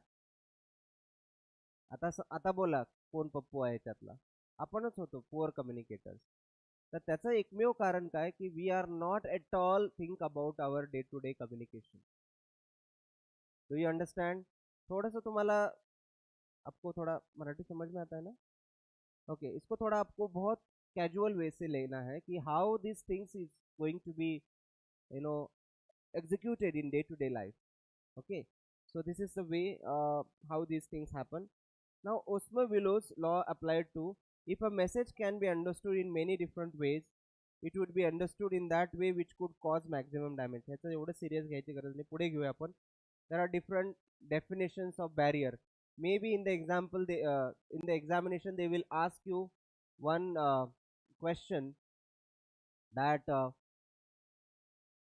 the question is what is mean by barrier? Definition: anything that hinders the process of communication at any of these levels is a barrier to communication. Do you understand now what is a barrier? Barriers to communication can be defined as the aspect of or condition that interfere with effective exchange of ideas or thoughts. A barrier is an obstacle, a hindrance, an obstruction or an improper gap which blocks the smooth flow of communication. आता तुम्ही विचार करायचे की तुम्ही कसे barrier create करताय.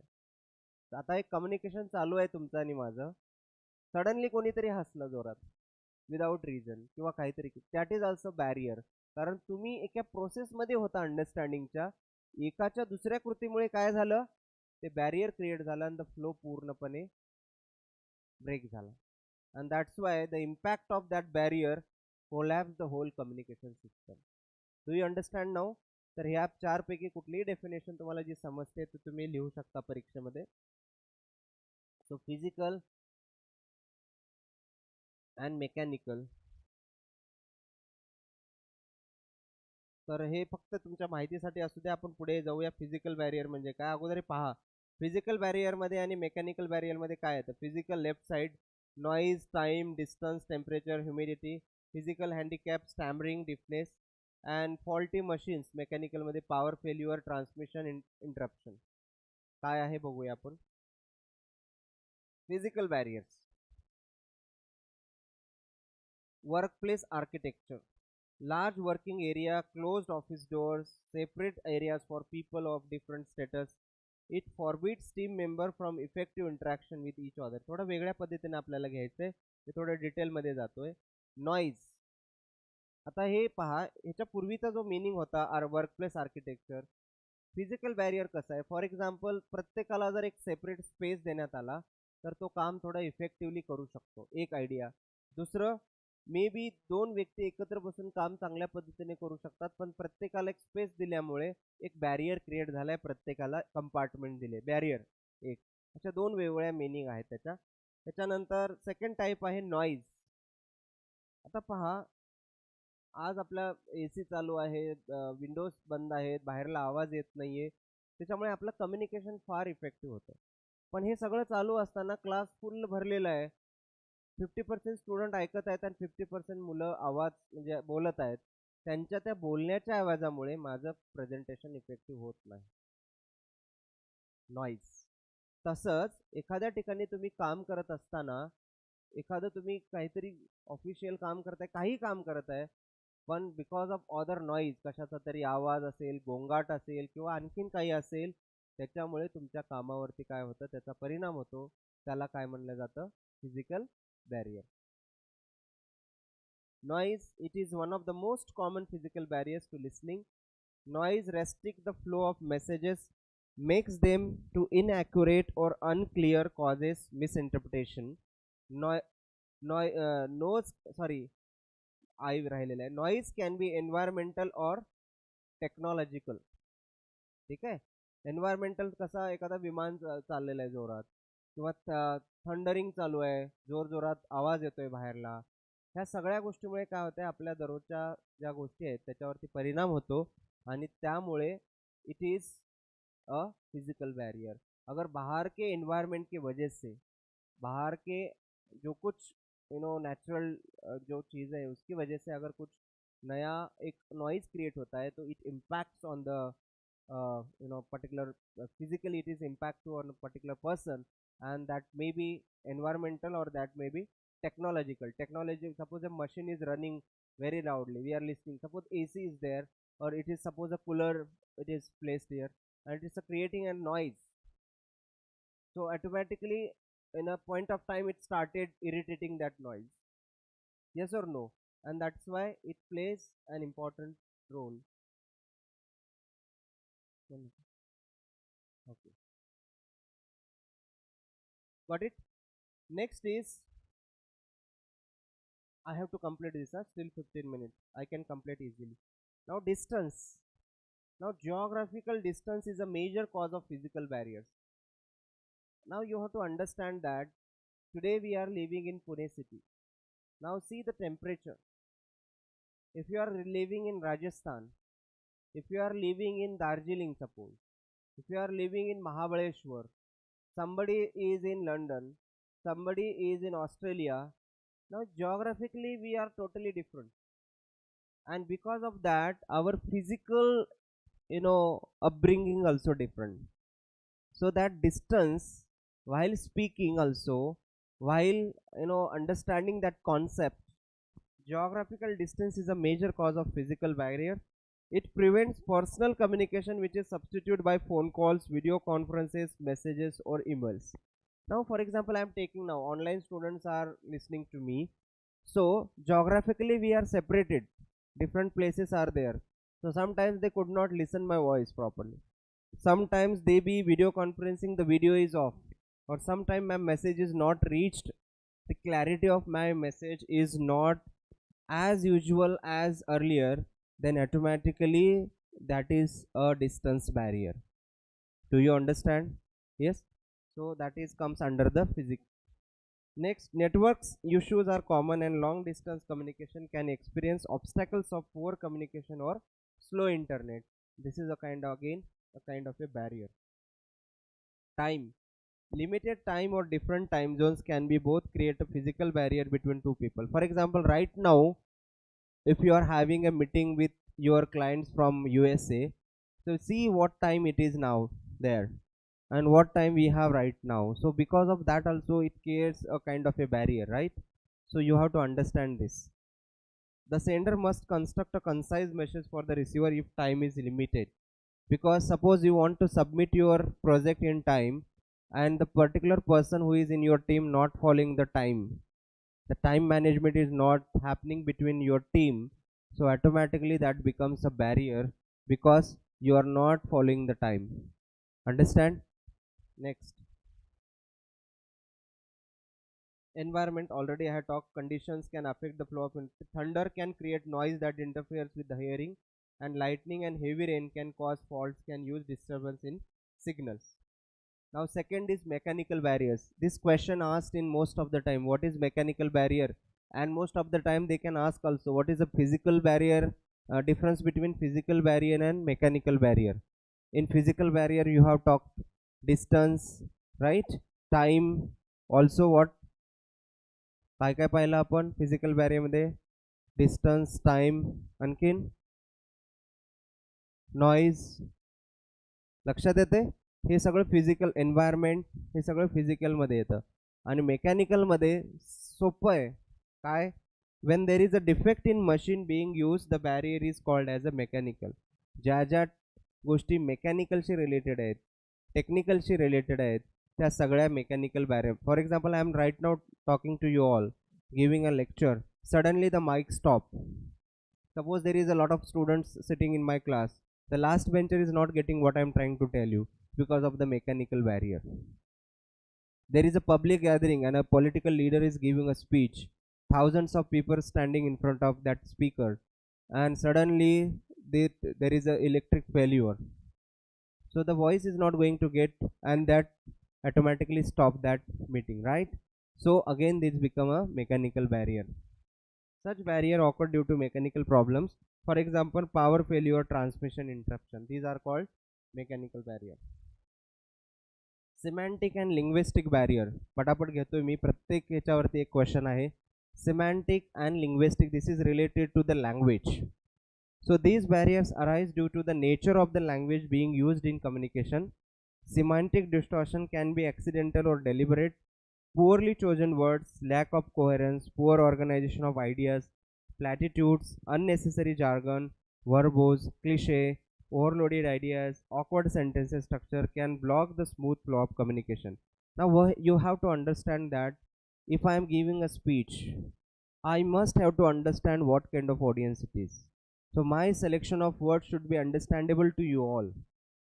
Do you understand? Otherwise, if you don't understand, that creates a semantic barrier, because it creates a different meaning or half meaning, and that's why half knowledge is always dangerous, right? So you have to understand the clear message from the semantic barrier. Semantics, what do you mean by semantics? Why is semantics required? When does semantic barrier arises? So semantic, थोडंसं लक्ष द्या, थोडंसं नवीन आहे. These words are known as homophones, pronunciation, spelling, meaning. Examples: pale, pale, alter, alter, buy, buy, rain, rain. आता हे जर तुम्हाला माहीतच नसेल ॲप्रोप्रिएट वर्ड कुठला यूज केलेला आहे, तुम्ही जर मी रेन म्हणलं तर REGIN जर घेतलं तर त्या रेनचा अर्थ होतो त्या राजाचा तो काळ, रेन ऑफ शिवाजी महाराज, बरोबर आहे. आणि मी रेन ऑफ शिवाजी महाराज सांगतोय, तुम्ही म्हणताय रेन ऑफ शिवाजी महाराज म्हणजे शिवाजी महाराजांचा पाऊस. Okay, so that language barrier, right. हे तुम्ही कशा पद्धतीने घेता? There are many words homophone same आहेत. आय रेड अ बुक, आणि तुम्ही त्याची स्पेलिंग घेतला RED, बरोबर आहे. ऍक्च्युली READ पाहिजे होता, and because it happens because of the semantic barrier. म्हणून दोन गोष्टी मधला फरक तुमच्या लक्षात आला पाहिजे. So words have multiple meaning. Never desert your friends in the desert. Do you understand the meaning of this? एक डेझर्टचा अर्थ काय? वाळवंट. आणि दुसरा डेझर्ट अर्थ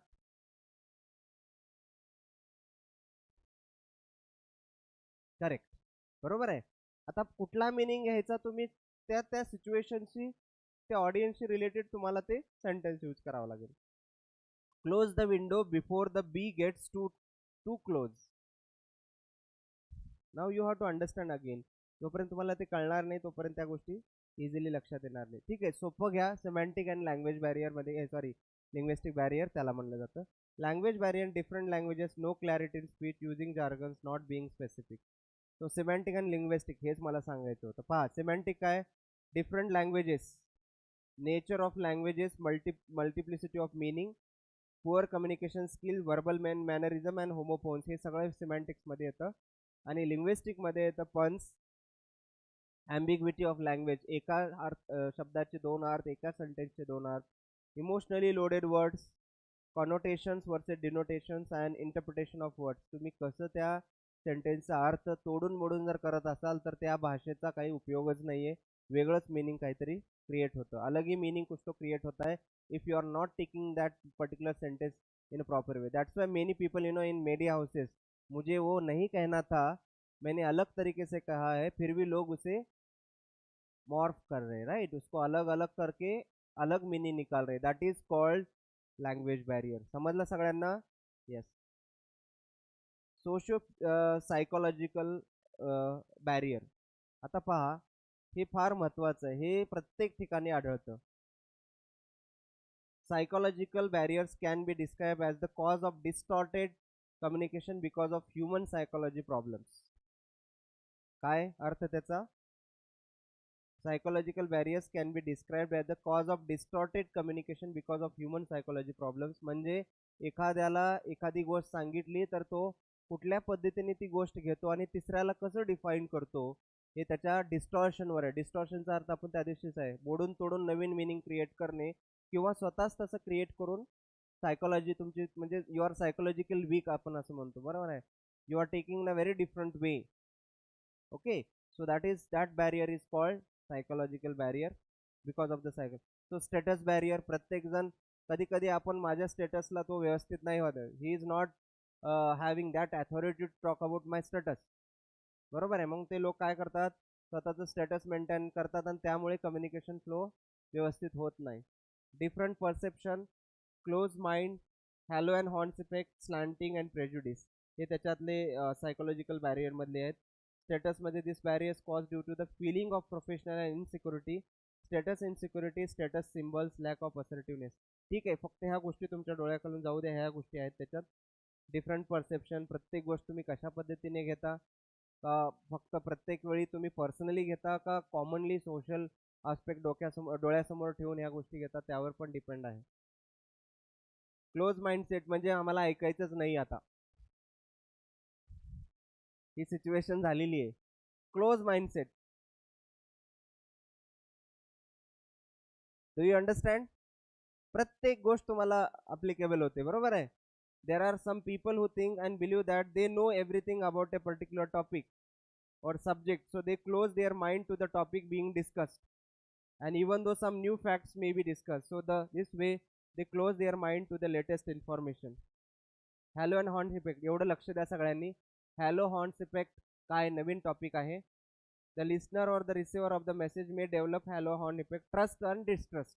हॅलोचा अर्थ काय? ट्रस्ट, आणि हॉर्नचा effect distrust towards the speaker or the sender of the message. whatever I am trying to elaborate the concept, you don't have trust, halo effect. You don't have horn effect. If you have trust, halo effect.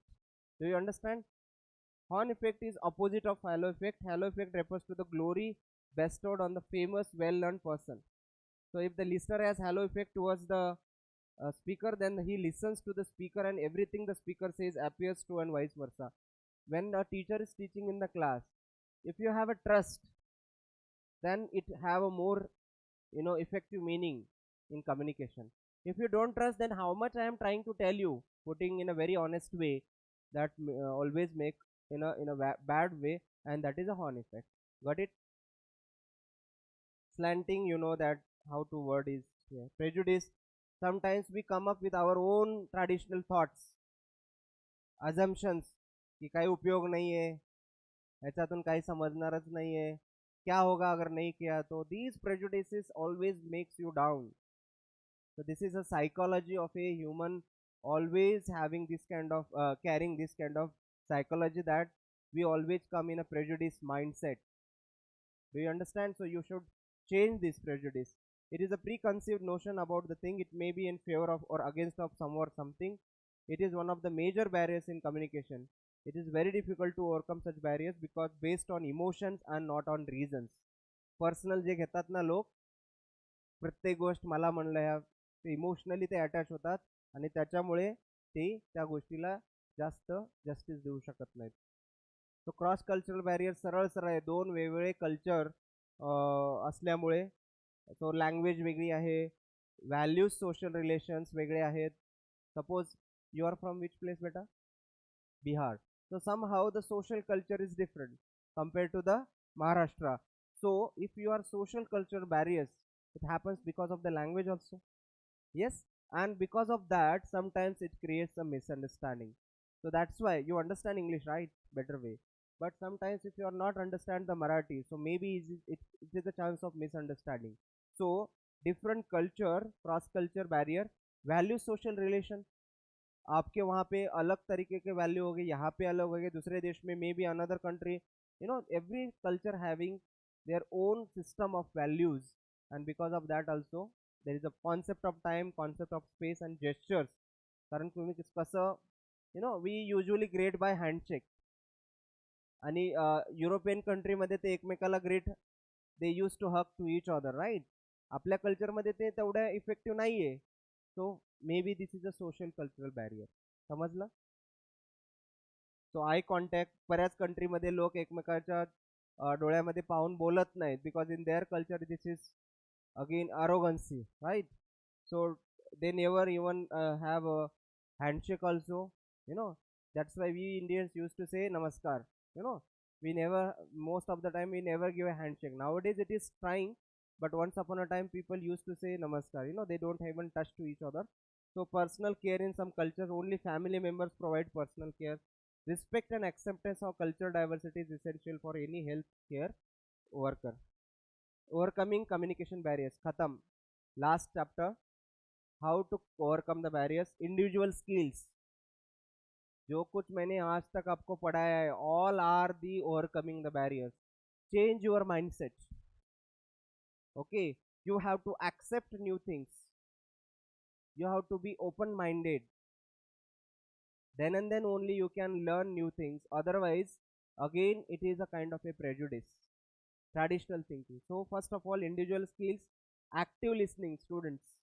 If you are listening actively, just not having the physical presence, mental presence should be there in the class. नाहीतर मी शिकवते आणि चालला ह्या कुठंतरी तिकडे दुसऱ्या देशात जाऊन आलेला आहे माइंड, घरी पण जाऊन आलेला आहे, पुढचा संध्याकाळचा पण विचार करतोय काय करायचं. So it creates a problem. So you have to overcome this. Select the appropriate channel for the message and make a special effort to understand each one others respect. We will continue with the next lecture. ठीक आहे, त्याला किती 5 मिनिटात मी हे संपून टाकेल. Tomorrow we will start with vocabulary. ठीक आहे, vocabulary आपण शिकूया आणि मग लेटर रायटिंग तो एक पार्ट आपण कंटिन्यू. vocabulary मध्ये आपण सिनोनिम, म्हणजे vocabulary काय घेतोय, why I am taking vocabulary, because it is very much needed for writing. Okay, so that's why I'm taking vocabulary first. So communication part is done. Okay, only few things tomorrow I will deal. Thank you.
अरे hello, hello, hello, online students, अरे आ रहा हूँ रे, 2 minute wait करो रे।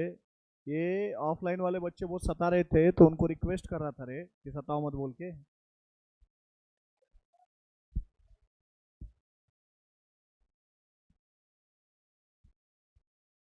Hello, ये online वाले बच्चे, आप परेशान हो गए क्या सर, कुछ बात नहीं कर रहे हमारे साथ? नहीं रे बेटा, मैं तो बस तुम्हारे लिए ही सब चल रहा है रे। ये ऑफलाइन वाले बहुत सता रहे थे मेरे को, तो रिक्वेस्ट कर रहा था हाथ जोड़ के उनको कि सताओ मत मेरे को। हाँ, सीधे साधे गरीब आदमी को रहने दो।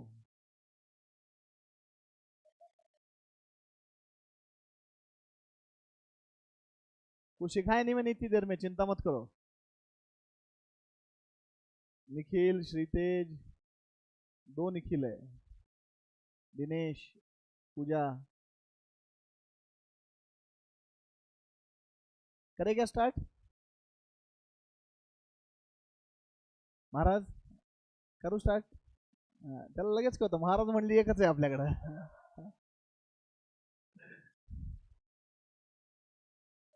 ये 5 लड़की है, अभी तुम ब्लैक लिस्टेड हो।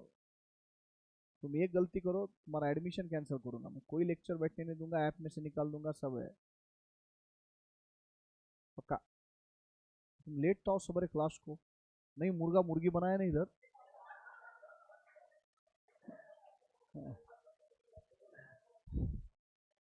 स्कूल में बने रहेंगे ना मुर्गा? नहीं, जम्मू में मुर्गे ही नहीं है।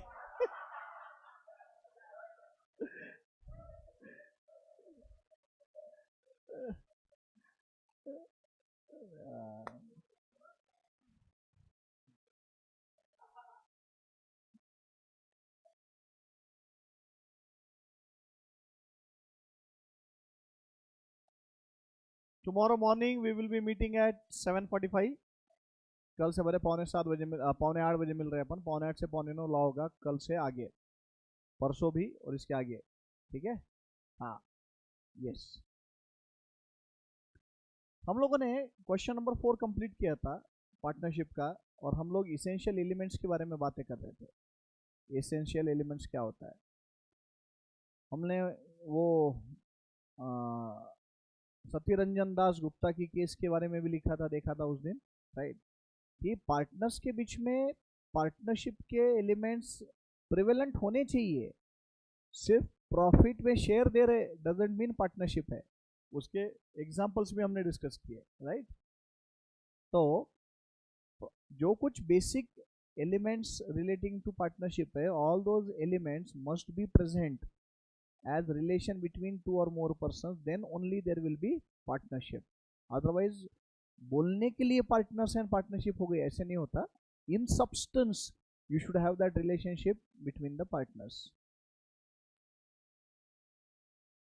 ये तो अभी मुझे नहीं लगता कि ये सिखाने की भी जरूरत है या पढ़ने की भी जरूरत है, कि तो 3 दिन पहले अकाउंट्स में मैंने यही पढ़ाया है। 3 दिन पहले ही दिया है, लिखा के दिया है, firm and company.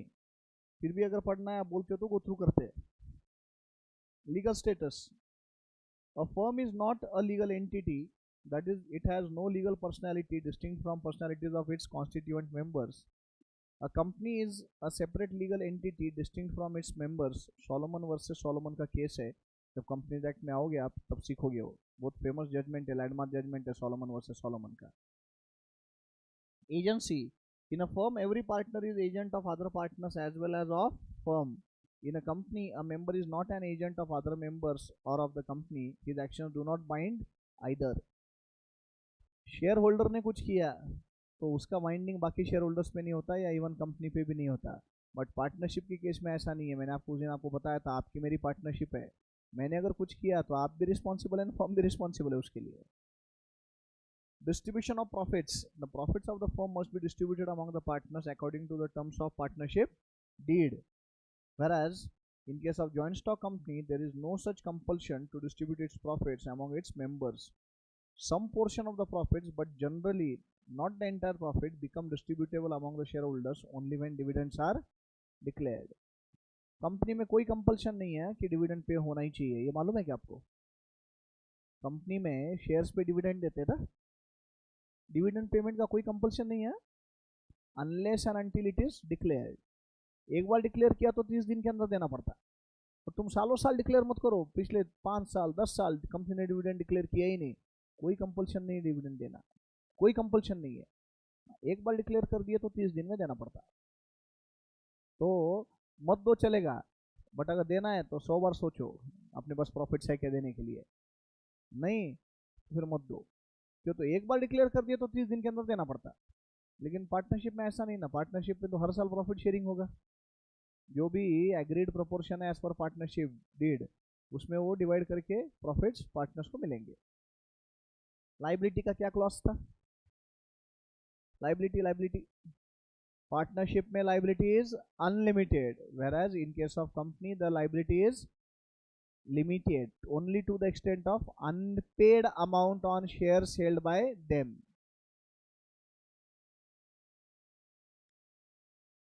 Property, the firm's property is that which is the joint estate of all the partners as distinguished from separate estate of any of them, and it does not belong to a body distinct in law from its members. ये accounts में मैंने पहले दिन 6 point सिखाए थे accounts में कि अगर पार्टनरशिप डीड साइलेंट है या कुछ बोला नहीं है तो अलग अलग पॉइंट्स बोले थे। उसमें का एक पॉइंट था कि अब मैं आपको एक एग्जांपल दूंगा, तुमको याद आएगा, अभी तुम हंसोगे और बोलोगे हाँ सर याद है। पार्टनरशिप के जो प्रॉपर्टीज रहते उसमें सबका कॉमन जॉइंट ओनरशिप होता है बोला था। मैंने आपको एग्जांपल दिया था 2 पार्टनर एंड 2 प्रॉपर्टीज है, तो तुम तेरे घर के नज़दीकी तेरी, मेरे घर के नज़दीकी मेरी प्रॉपर्टी,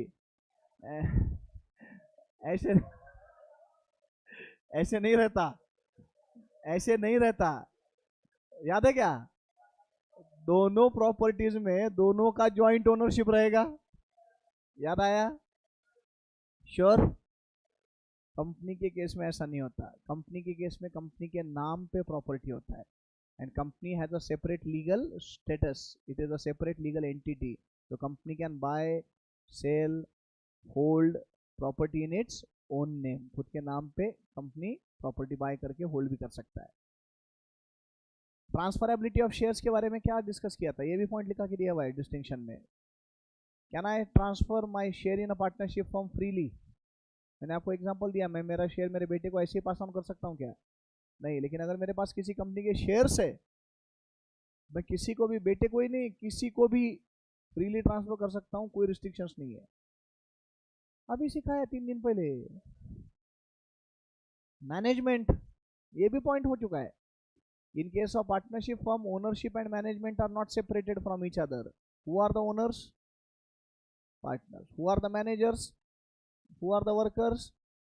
सब कुछ पार्टनर्स ही है ना। पार्टनर्स ही बिजनेस को मैनेज कर रहे, पार्टनर्स ही बिजनेस को कंट्रोल कर रहे, पार्टनर्स ही ओन कर रहे। प्रॉफिट भी हुआ तो पार्टनर्स ले रहे, लॉस भी हुआ तो वही सफर कर रहे, काम भी सब वही कर रहे। तो वहाँ पे ownership and management are not separated. Company में ownership and management are separated. Ownership is with shareholders where management is with board of directors. फर्क है। रजिस्ट्रेशन का क्या रूल है? पार्टनरशिप में कंपल्शन नहीं है, यू मे और may not register your firm. Company में तो रजिस्ट्रेशन एक बार एग्जिस्टेंस में ही नहीं आती ना कंपनी, कंपल्सरी रजिस्ट्रेशन है।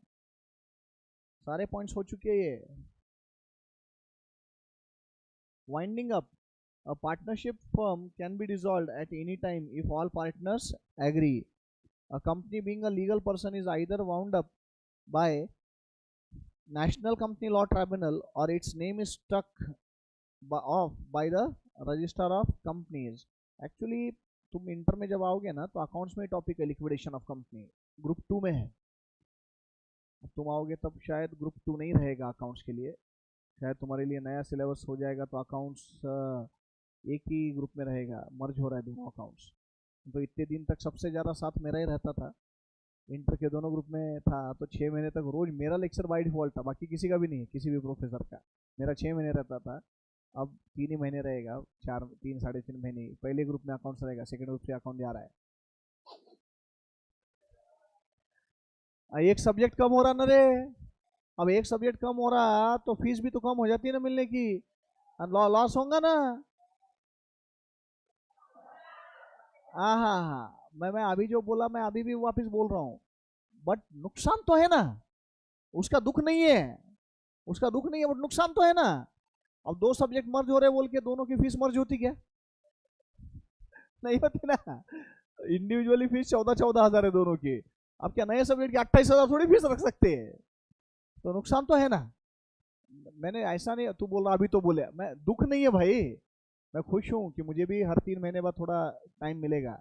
आज क्या है ना, राउंड द ईयर कंटिन्यूस काम करना पड़ता है, मुझे छुट्टी ही नहीं है, एक्चुअल में नहीं है मुझे छुट्टी।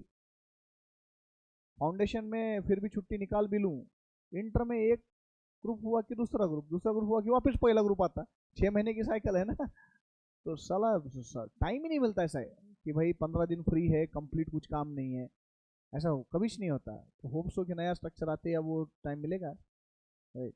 तो नुकसान भी हुआ तो कोई प्रॉब्लम नहीं, थोड़ा खुद के लिए भी तो टाइम मिलना चाहिए ना, बराबर ना। हाँ, फिर तुम पार्टी वार्टी दोगे तो जा सकते हैं।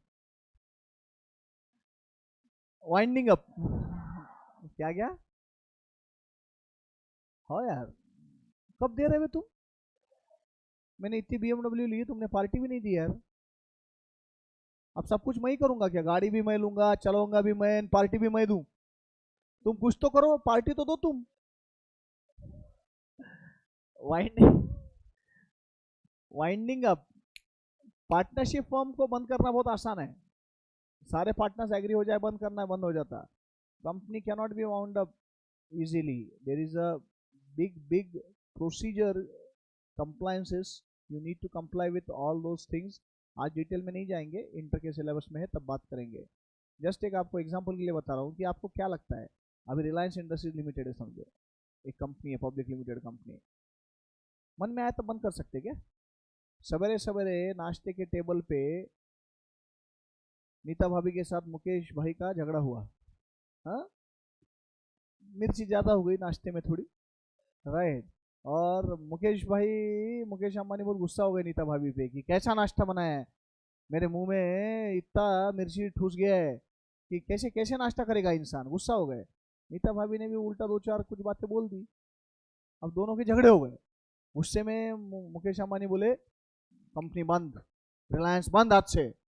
गुस्से में टेबल पे से उठे, नाश्ता भी नहीं किए, बाहर निकले, समझ में नहीं आ रहा इतनी गाड़ियाँ बाहर, कोई तो ये गाड़ी में बैठे, गाड़ी में बैठे निकले, जाते जाते ऑफिस में रास्ते में सारे बोर्ड ऑफ डायरेक्टर्स को फोन किया, तुरंत ऑफिस पहुंचो, 10 बजे सारा बोर्ड ऑफिस में आ गए, डिसॉल्व, बंद। तभी के तभी निकले, एसेट्स बेचने को गए, मुकेश अंबानी खुद अपनी चेयर लेके गए बेचने को मार्केट में, राइट। दोपहर में 1 बजे तक सारे एसेट्स बेच दिए, 1 से 2 वहीं पे सबने साथ में खाना खाया, डिसोल्यूशन एक्सपेंसेस। 2 बजे लाइबिलिटीज का पेमेंट शुरू कर रहा, पेमेंट करना, पहले क्रेडिटर्स को पे किया, डिबेंचर होल्डर्स को पे किया, 4 बजे प्रेफरेंस शेयर होल्डर्स को पे किया, फिर बच गए इक्विटी शेयर होल्डर्स, 5 बजे उनको पे कर दिया, 6 बजे ताला, घर पे आ गए, बंद कर दी कंपनी। तुमको भी मालूम है पिछले 2 मिनट में मैंने फुल टाइम पास किया, ऐसे होता क्या? जस्ट एक एग्जाम्पल के लिए बता रहा हूँ, बहुत एक्सट्रीम एग्जाम्पल है बट फिर भी दे रहा हूँ। Akola oil industries Birla group की कंपनी थी अकोला में, विदर्भ अकोला। बेटा 1993 में उसका लिक्विडेशन स्टार्ट हुआ, 1993, 2021 में लिक्विडेट हुई। इट टुक 28 ईयर्स, 28 साल लगे कंपनी बंद करने को। बहुत लीगल कॉम्प्लिकेशंस थे, लीगल केसेस थे उसमें, कोर्ट केसेस चल रही थी, उस वजह से डिले हो गया। लेकिन बता रहा हूँ तुमको कि कंपनी बंद करना इतना आसान टास्क नहीं है जितना आसानी से पार्टनरशिप डिजॉल्व होता है। तो ये बहुत बड़ा डिफरेंस है दोनों में। नंबर ऑफ मेंबर्स हो चुका है बेटा अपना ये, हाँ। Duration of existence perpetual succession है कंपनी के केस में, बट पार्टनरशिप फर्म के केस में मेजॉरिटी पार्टनर्स की डेथ हो गई तो firm will come to an and.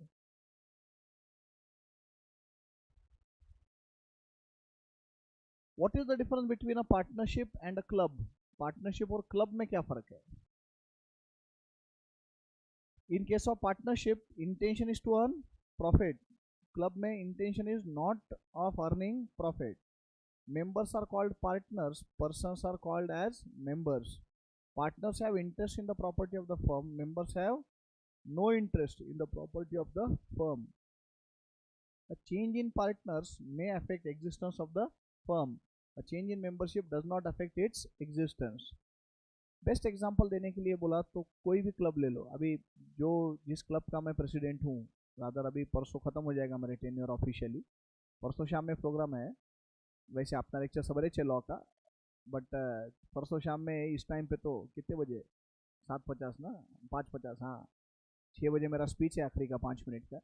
Outgoing president का स्पीच रहता ना. And officially the tenure will come to an end. अब वो क्लब है. अब वहाँ पे हम जो भी एक्टिविटीज़ कर रहे हैं, इंटेंशन पैसा कमाने का नहीं है ना वहाँ पे.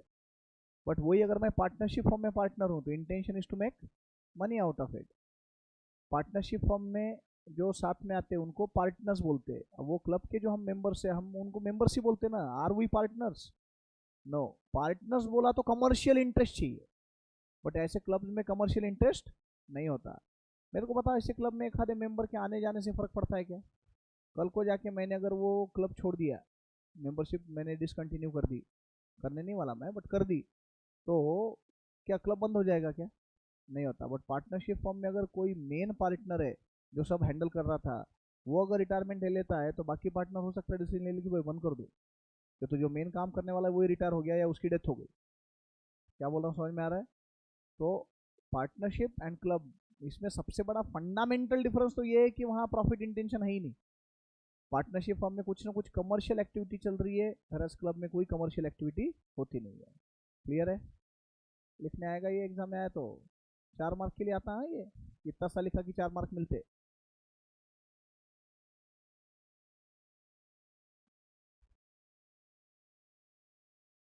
Partnership and HUF. HUF के बारे में परसों मैंने आइडिया दी थी तुमको, नहीं बोला था ना मैंने? हिंदू अनडिवाइडेड फैमिली बोला मैंने तुमको. मैं समझाया नहीं डिटेल में, बट मैंने आइडिया दिया आपको. HUF, Hindu undivided family. HUF वैसे एक सेपरेट पूरा चैप्टर बोल के भी कवर हो सकता है सिलेबस में, बहुत डिटेल में है, बट अपने को नहीं है सिलेबस में. वो अपने सिलेबस में नहीं है.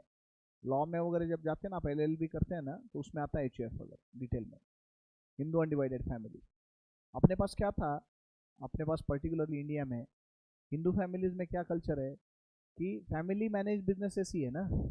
एंड जो मेल मेंबर होता है, male member, he is considered as karta, उसको बोलते karta, and he is the main decision making authority. और फिर उस फैमिली में जो भी मेंबर्स है वो सारे उस HUF के ऑटोमेटिक बाय बर्थ मेंबर्स बन जाते हैं. बाय बर्थ बोल तो उसके लिए तुमको कोई एग्रीमेंट नहीं करना पड़ता. पार्टनरशिप ऐसा नहीं है. पार्टनरशिप में एग्रीमेंट के बगैर तुम ओनर नहीं बनते. HUF में बाय बर्थ तुम्हारे को ओनरशिप मिल जाती है, मेंबरशिप मिल जाती है HUF की. अब जैसे मैंने तुम्हारे बैच में एग्जांपल दिया ना रे, मेरे वाइफ का अगर मैंने HUF बनाया, मेरे बच्चे ऑटोमेटिकली उसके मेंबर होंगे ना. और कहाँ बात, मेरे इंटर में तो है ही नहीं है. तुम्हारे बैच में बताया तो कुछ नहीं बोला, पहले तो पूछा तो. हाँ बताया मैंने. हाँ तो ये HUF, हिंदू अनडिवाइडेड फैमिली, क्या फर्क है देखो, इंटरेस्टिंग है ये भी. Partnership it is created necessarily by an agreement, whereas HUF, the right in HUF is created by status, that is birth in the family. Death of partner may lead to dissolution of firm. Death of member of HUF does not lead to dissolution of family business. किसी एक आधे member की death हो गई तो business discontinue नहीं होता. Next male member becomes कर्ता. नेक्स्ट मेल मेंबर बिकम्स कर्ता. मैं जानता हूँ कि इसके ऊपर लड़कियों के ऑब्जेक्शन आते हैं, ऐसा क्यों है सर, मेल मेंबर कोई क्यों है. अपने पास पहले से वो चलता आया है. इसका मतलब ये नहीं कि लड़कियों को कहीं कम माना जा रहा है. लड़कियां इक्वली इंपॉर्टेंट होती है और उसमें कोई डाउट नहीं है. You people are just great, बस गाड़ी मत चलाया करो. सो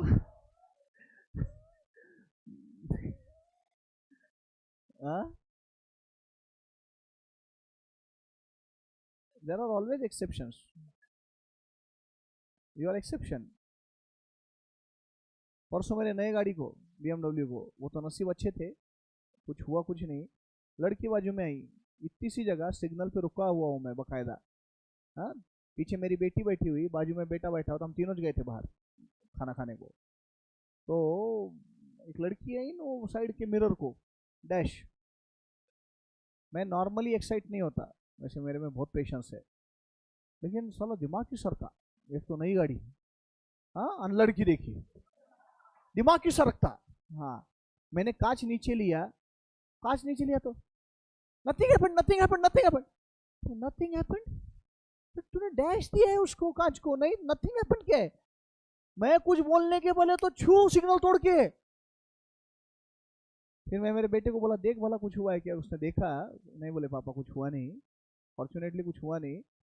नहीं तो उस दिन तो प्लान था कि सिग्नल तोड़ के पीछे जाने का इसके। हाँ, ऐसे तो अभी तक जिंदगी में कभी किसी लड़की का पीछा किया नहीं है।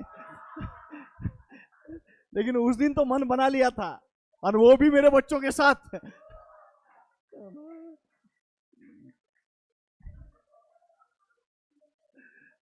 हाँ? तुम गाड़ी मत चलाया करो यार। क्या क्या क्या?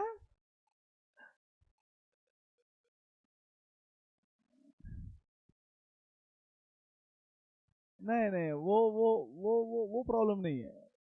क्या है, पहले से मालूम है मैं सज्जन हूँ। हाँ हाँ, तो उतना भरोसा है। हाँ, नाम ही सुशील है रे, वही काफी है। हाँ, ढोकले। पार्टनरशिप फर्म में all the partners are equally entitled to take part in the partnership business. The right of management of H generally vest in karta. Partnership firm में डिसीजन मेकिंग सबके पास होता है, बट एच में कर्ता के पास होता है। Every partner can, by his act, bind the firm. Karta has the authority to contract for the family business. Partnership form में सबके पास अथॉरिटी है, सब लोग अब एक दूसरे के एजेंट होते हैं। एचयूएफ में ऐसा नहीं होता। एचयूएफ पे सिर्फ कर्ता के पास अथॉरिटी है, that he will take the decisions, he will enter into contract for the business. Liability of partners is unlimited. Liability of karta is unlimited, and other co-partners are liable only to the extent of their share in the profits of family business. इसको important बोल के mark करो। Partnership form में सारे partners की liability unlimited है, but HUF में सिर्फ कर्ता की अनलिमिटेड है। बाकी सारे को पार्टनर बोल तो बाकी मेंबर्स के सिर्फ उनका जितना शेयर है प्रॉफिट में एचयूएफ के, उतना ही उनका लाइबिलिटी है। Partnership is governed by Partnership Act 1932, whereas HUF is governed by Hindu law. A minor cannot be a partner, but he may be admitted to the benefits only with the consent of all the partners. ये अपने को और भी आगे detail में देखना ही है। Minor basically देखो, पार्टनरशिप बेटा एक कॉन्ट्रैक्ट है, एचयूएफ कोई कॉन्ट्रैक्ट नहीं है। एचयूएफ में बाय बर्थ तुमको मेंबरशिप मिलती है, तो पार्टनरशिप एक कॉन्ट्रैक्ट है। तो पार्टनरशिप में अगर कॉन्ट्रैक्ट है, you know very well under contract act, a minor can not be a party to the contract. Can a minor be full fledged partner in partnership firm? No, he can be only beneficiary in the partnership firm. वो beneficiary बन सकता है, उसको सिर्फ profit में share दिया जा सकता है। अगर लॉस हुआ तो he won't bear any loss. लेकिन एचयूएफ में तो क्या है ना कि in HUF a child becomes member by incidence of birth होते ही वो बच्चा उसके मम्मी पापा के एचयूएफ में या उसके दादाजी का भी एचयूएफ रहेगा, तो उसमें वो बाय डिफॉल्ट मेंबर बन जाता है। मैक्सिमम नंबर्स पार्टनरशिप में 50। एचयूएफ में कोई लिमिट नहीं है, ऐसी कोई लिमिट सेट नहीं की हुई।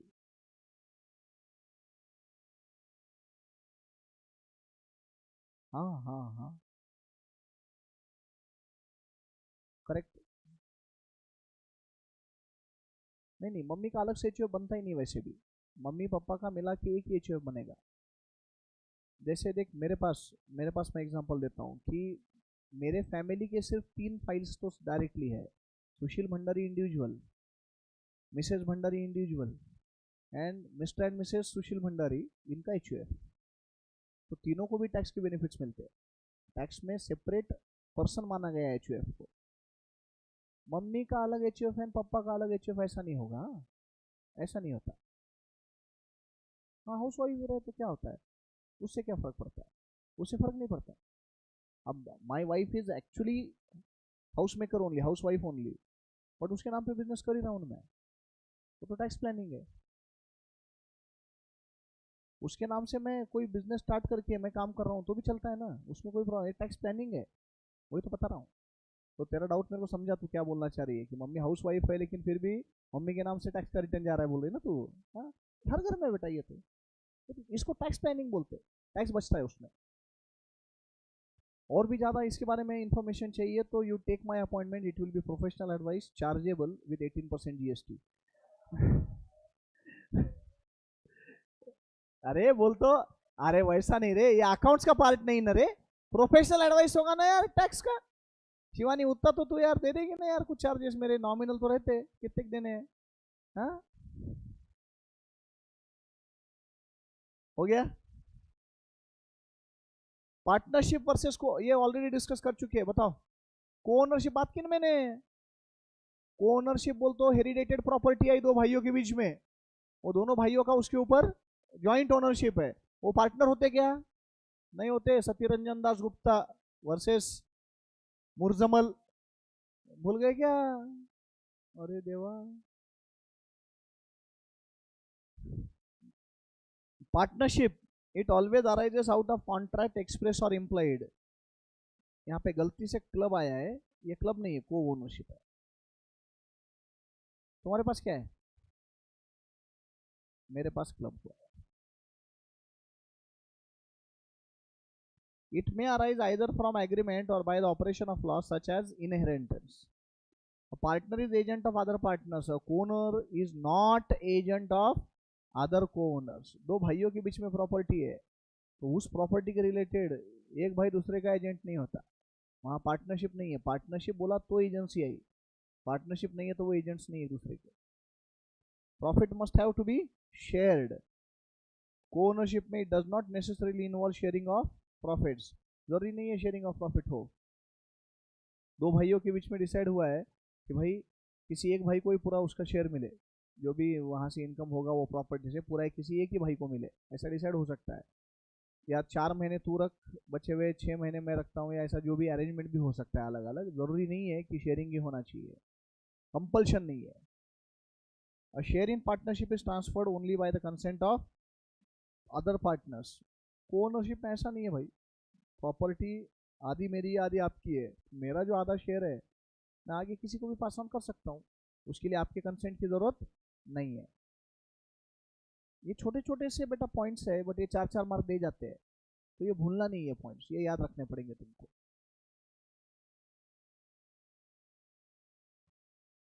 काइंड्स ऑफ पार्टनरशिप कितने बज गए? 6। कल सवेरे कितने बजे मिल रहे हैं आप? कल अगर लेट आई ना, याद रखो, आओ ही मत क्लास को, किसी भी लेक्चर में बैठने नहीं दूंगा, ऐप में से भी हकाल दूंगा, सारे एक्सेस बंद कर दूंगा मैं। कितने 6 बजे दूँ वेकअप कॉल की? 6:15 बजे बोल। नहीं यार, 18% GST बोला इसलिए क्या? ठीक है GST मत देना, प्रोफेशनल चार्जेस दो सिर्फ। हाँ, see you tomorrow morning 7:45. Thank you online guys, bye bye.